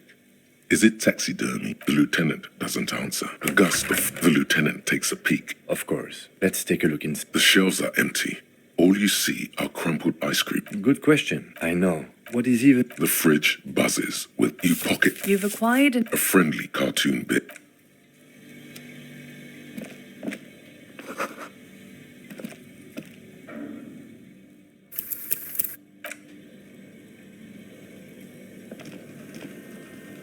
A thick layer. Looks like this furnace has a face. Looks like it. No one has used it in ages.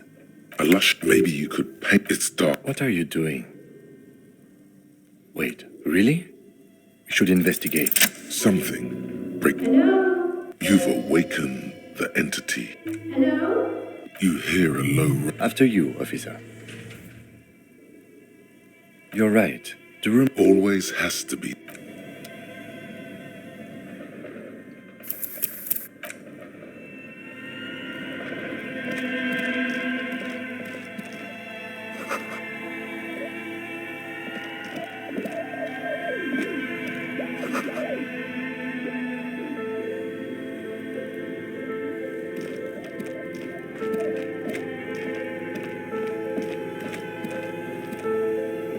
A few bricks have fallen off, revealing a compartment behind the wall. It's too dark to see in.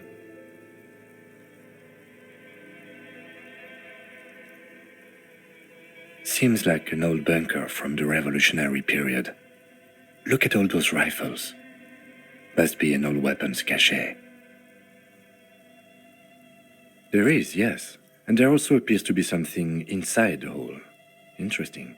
Your hand reaches deep into darkness and spiderwebs. Rummaging around, you find rusty rifles. Are these any good? Most of them are rusty and inoperable, like the rest. But one catches your eye. A bolt-action model with a fine wood stock. That's a rare sight. Seems to no longer be functional, but still a beautiful thing in its own way. It means there are firearms, albeit inoperable, still lying around in Martinez. It's an interesting coincidence. He likes this find.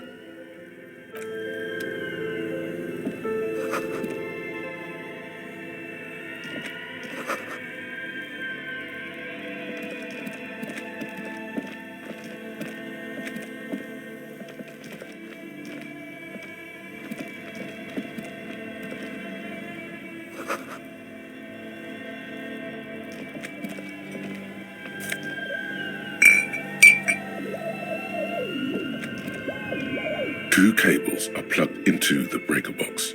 The red one leads to the ice bear fridge and the black one to the ice cream maker nearby.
A thick layer of coal dust covers the furnace, coloring it pitch black.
Hello, I'm Nia.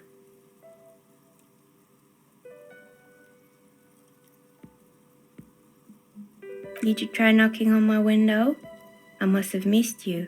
I've been listening to my Melius. So what kind of dye are you looking for? Could this be the malicious entity? Perhaps it's wise to go. She's got a direct view to the backyard.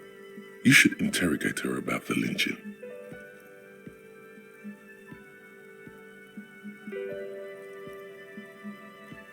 I'm a novelty dice maker.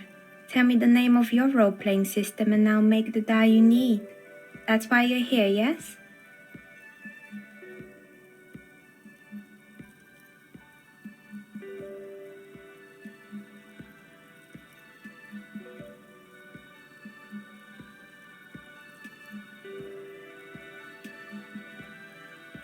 Answers? How strange.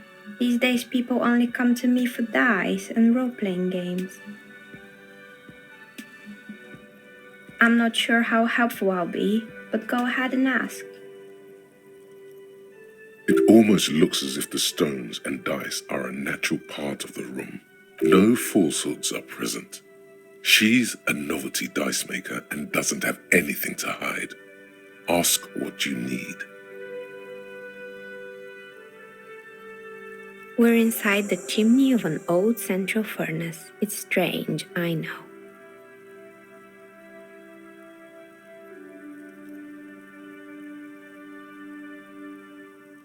But when I arrived here, all the other rooms were taken, so I had to build myself a makeshift home. Besides, I don't really have to pay any... Plaisance was right. There's an entity living in the chimney. Creative.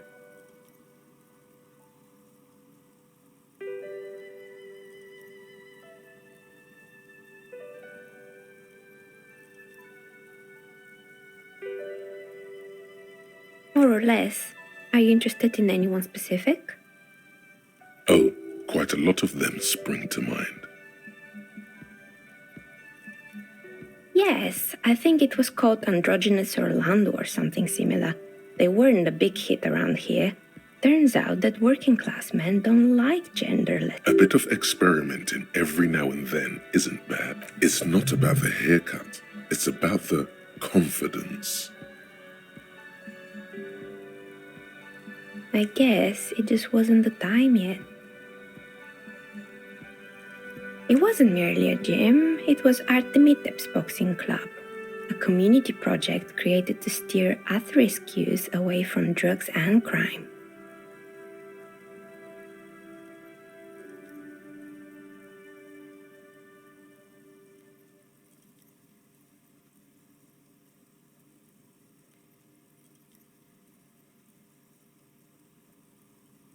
It didn't.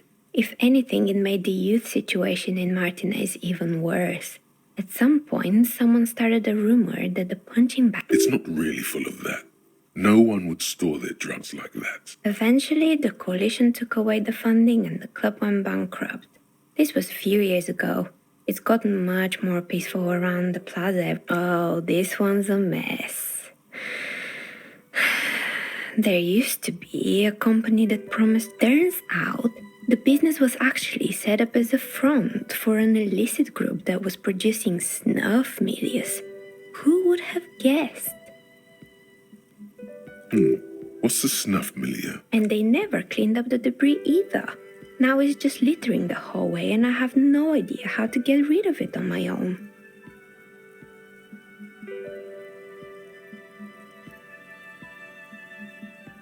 Yeah, don't.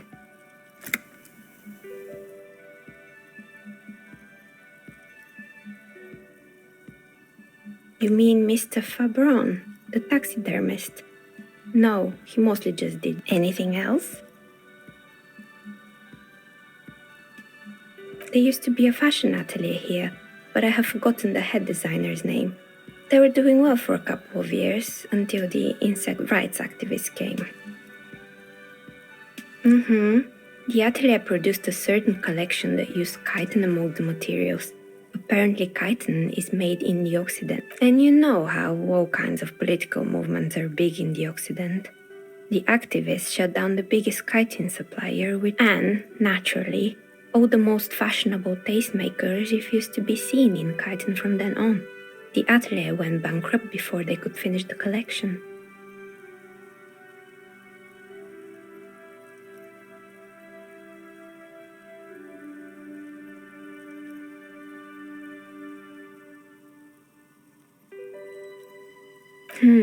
Really? Anyway.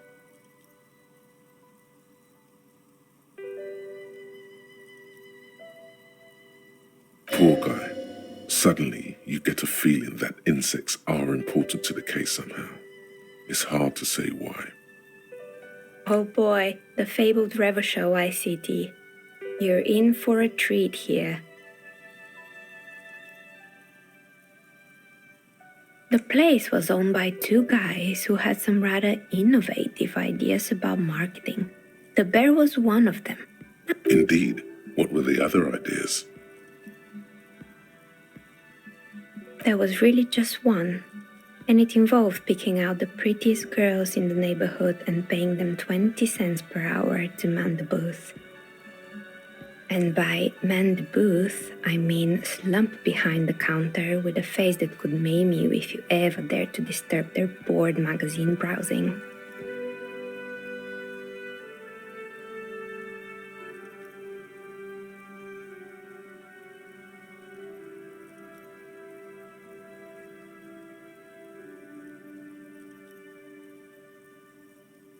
It didn't. Occasionally the girls had their friends over, which doubled the amount of hairspray, skin problems, and mood swings behind the counter. And they already had the bear.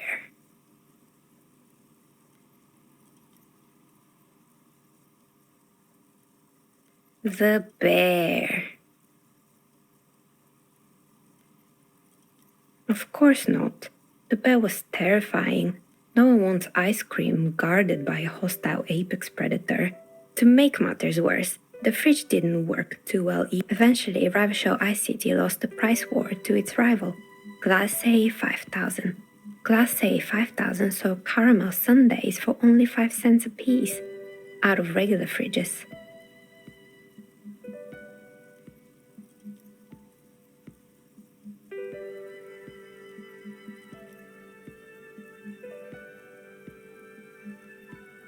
Maybe, because the taxidermist who made that bear definitely wasn't.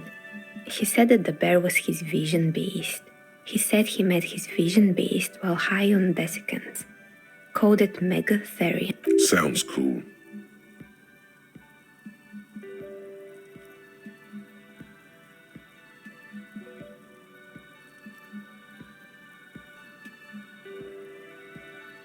Oh, I totally understand. Anything else? They were made by a company called Slipstream. After they pivoted from making rotor blades to skis, their chief executive took off on a vacation with all their... Honestly, I think it's quite funny. I think he's still sending out holiday transmissions from Tulula or Tiumotiri or Hashtkor or wherever he is. The usual, I imagine. That he's been thinking up all kinds of new business plans and can't wait to get started on them just as soon as he returns.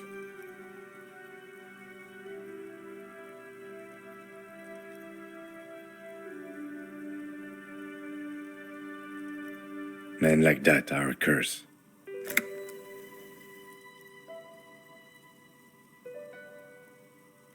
Sure, but Slipstream is history now.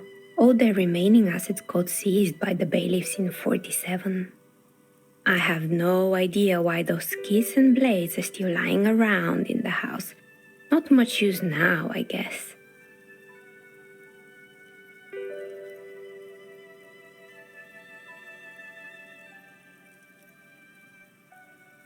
They were just props. Why return them?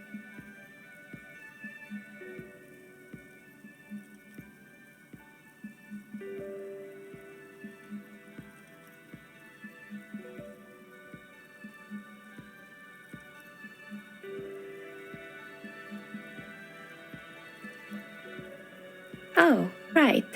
I hope you didn't try to ring me. I think none of those doorbells work, including mine. I'm still in the middle of connecting the wires.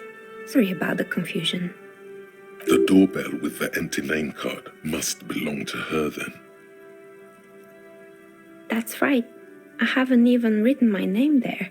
As I said, it's quite useless right now. It doesn't work yet.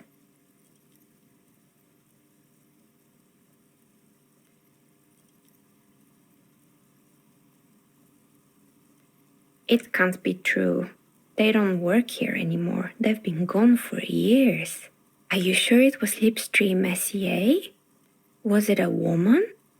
Maybe it was Plaisance from the bookstore.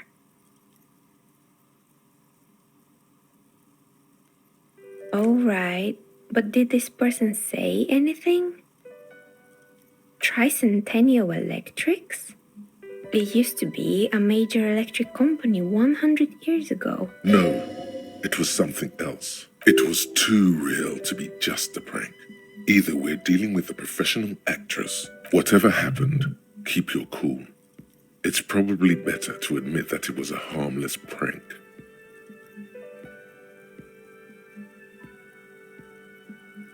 A prank is more likely, no? Oh, the kids these days. We were just one of them, and now they're terrorizing us. No solidarity.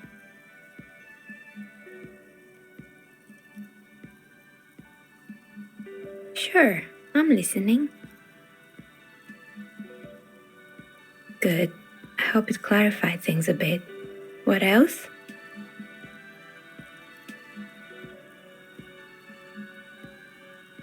I've heard the stories, but I don't think those stories are true.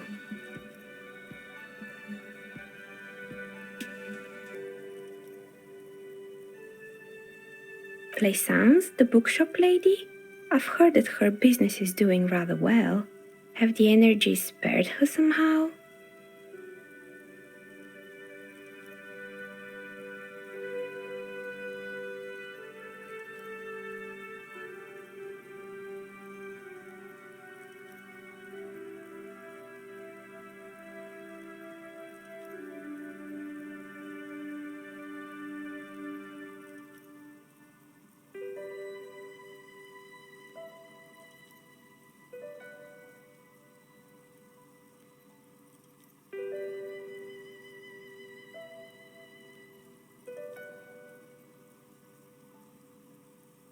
Ah, the Seminese trinkets, of course.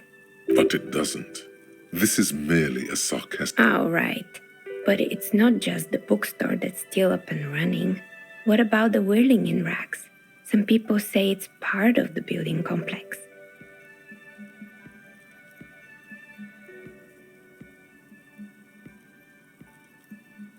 You could say so. Both houses were built at the same time and under the east of the Commerce Central project. And then there is me.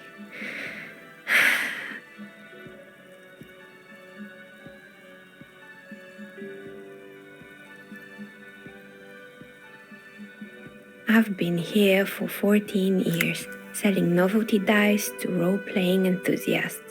Not exactly a million-real business idea, yet somehow I've... Maybe it's just because she's so talented that she's been able to woo the curse.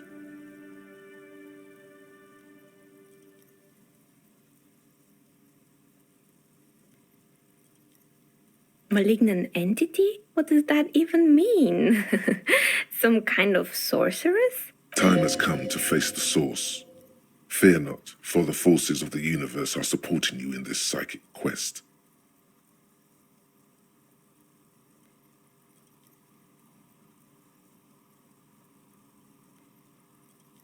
Exactly.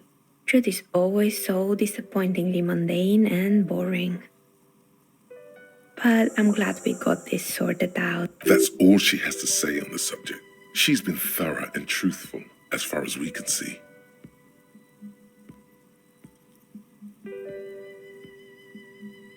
I'm listening. Good. I hope it clarifies.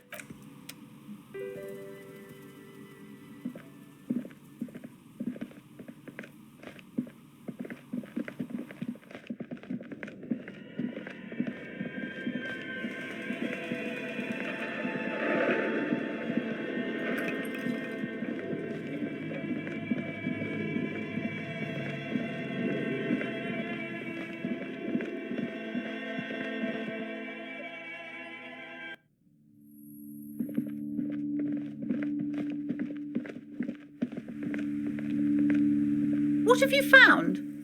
And also, do buy the books. There may be teachings in them. A novelty dice maker? Well, spit it out. Why does she need the dice? For some kind of sorcery? Sometimes they use the ankle bones of sheep.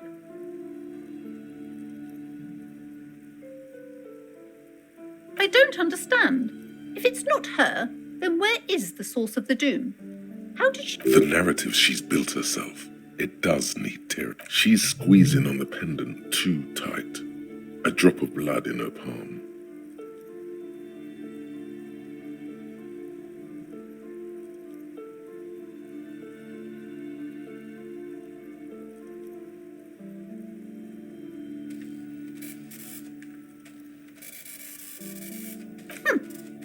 many inconsistencies.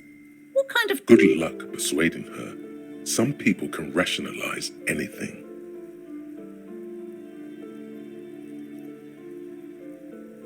Yes, because her business consists of the psychic leech that's been feeding the curse.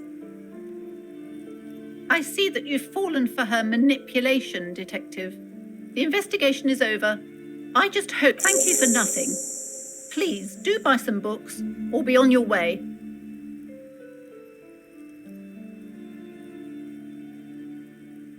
Wow. Total psychic collapse between you two. There was never any other way this could have gone. She's just... I am sorry we had to disappoint you, ma'am. Can we go now? Okay, but please, only a few questions. You wouldn't want to disturb the spirits.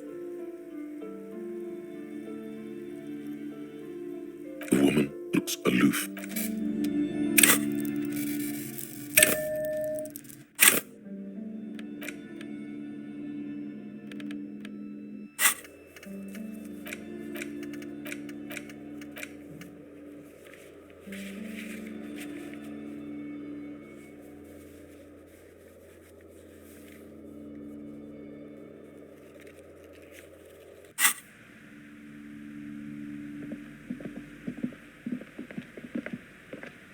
Hi, Ace Detective.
A crumpled billboard reading, Samaran butter soaks in the canal.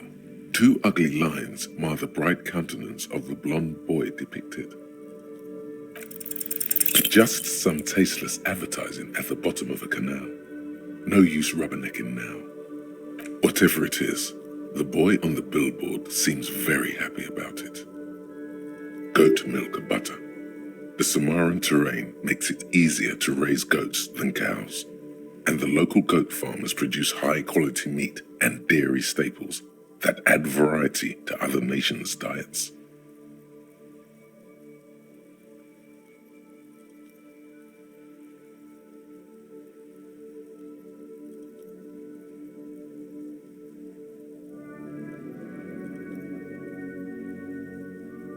It's an acquired taste.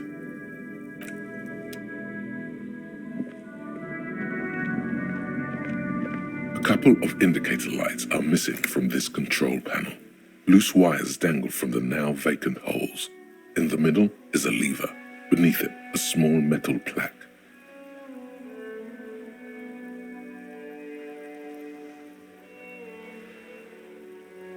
This panel usually closes the water lock, turning it into a bridge that lets you cross the canal. But there's a crashed Samaran butter sign in the way. Pulling the lever probably won't. Pull on the lever all the way up until the metal clicks against the... Nothing happens. Nothing happens.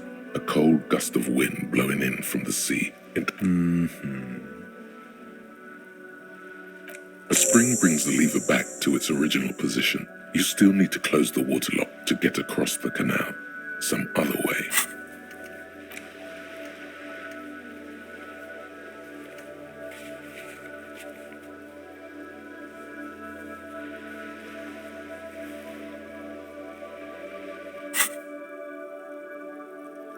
Wasn't there a sign over there saying functionality will be restored on Wednesday morning? G'day to you, officers. A burly man hangs out by the waterlock, carving up a generous serving of salami with an old hunter's knife. His eyes are fixed on a man stranded on the other side of the waterlock and on... I wasn't here to witness it, but those look like tire tracks on that sign. Weird, huh? The words, Daredevil. Too bad it also takes a year and a day to repair anything around here, especially a waterlock. The rest of the coast is closed off till then.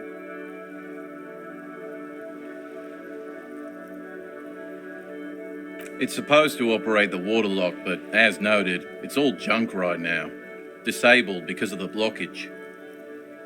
Safety measure. Turns out the panel needs a special key to be reactivated. Wouldn't want anyone moving the waterlock with debris still in the channel.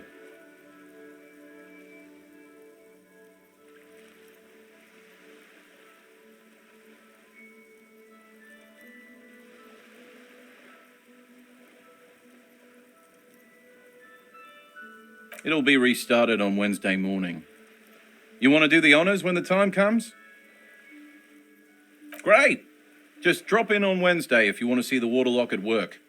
They say the canal crew will be here at 7:50. The coast part of the map is inaccessible until the third day. Sure thing. Want some too, officer? Why not?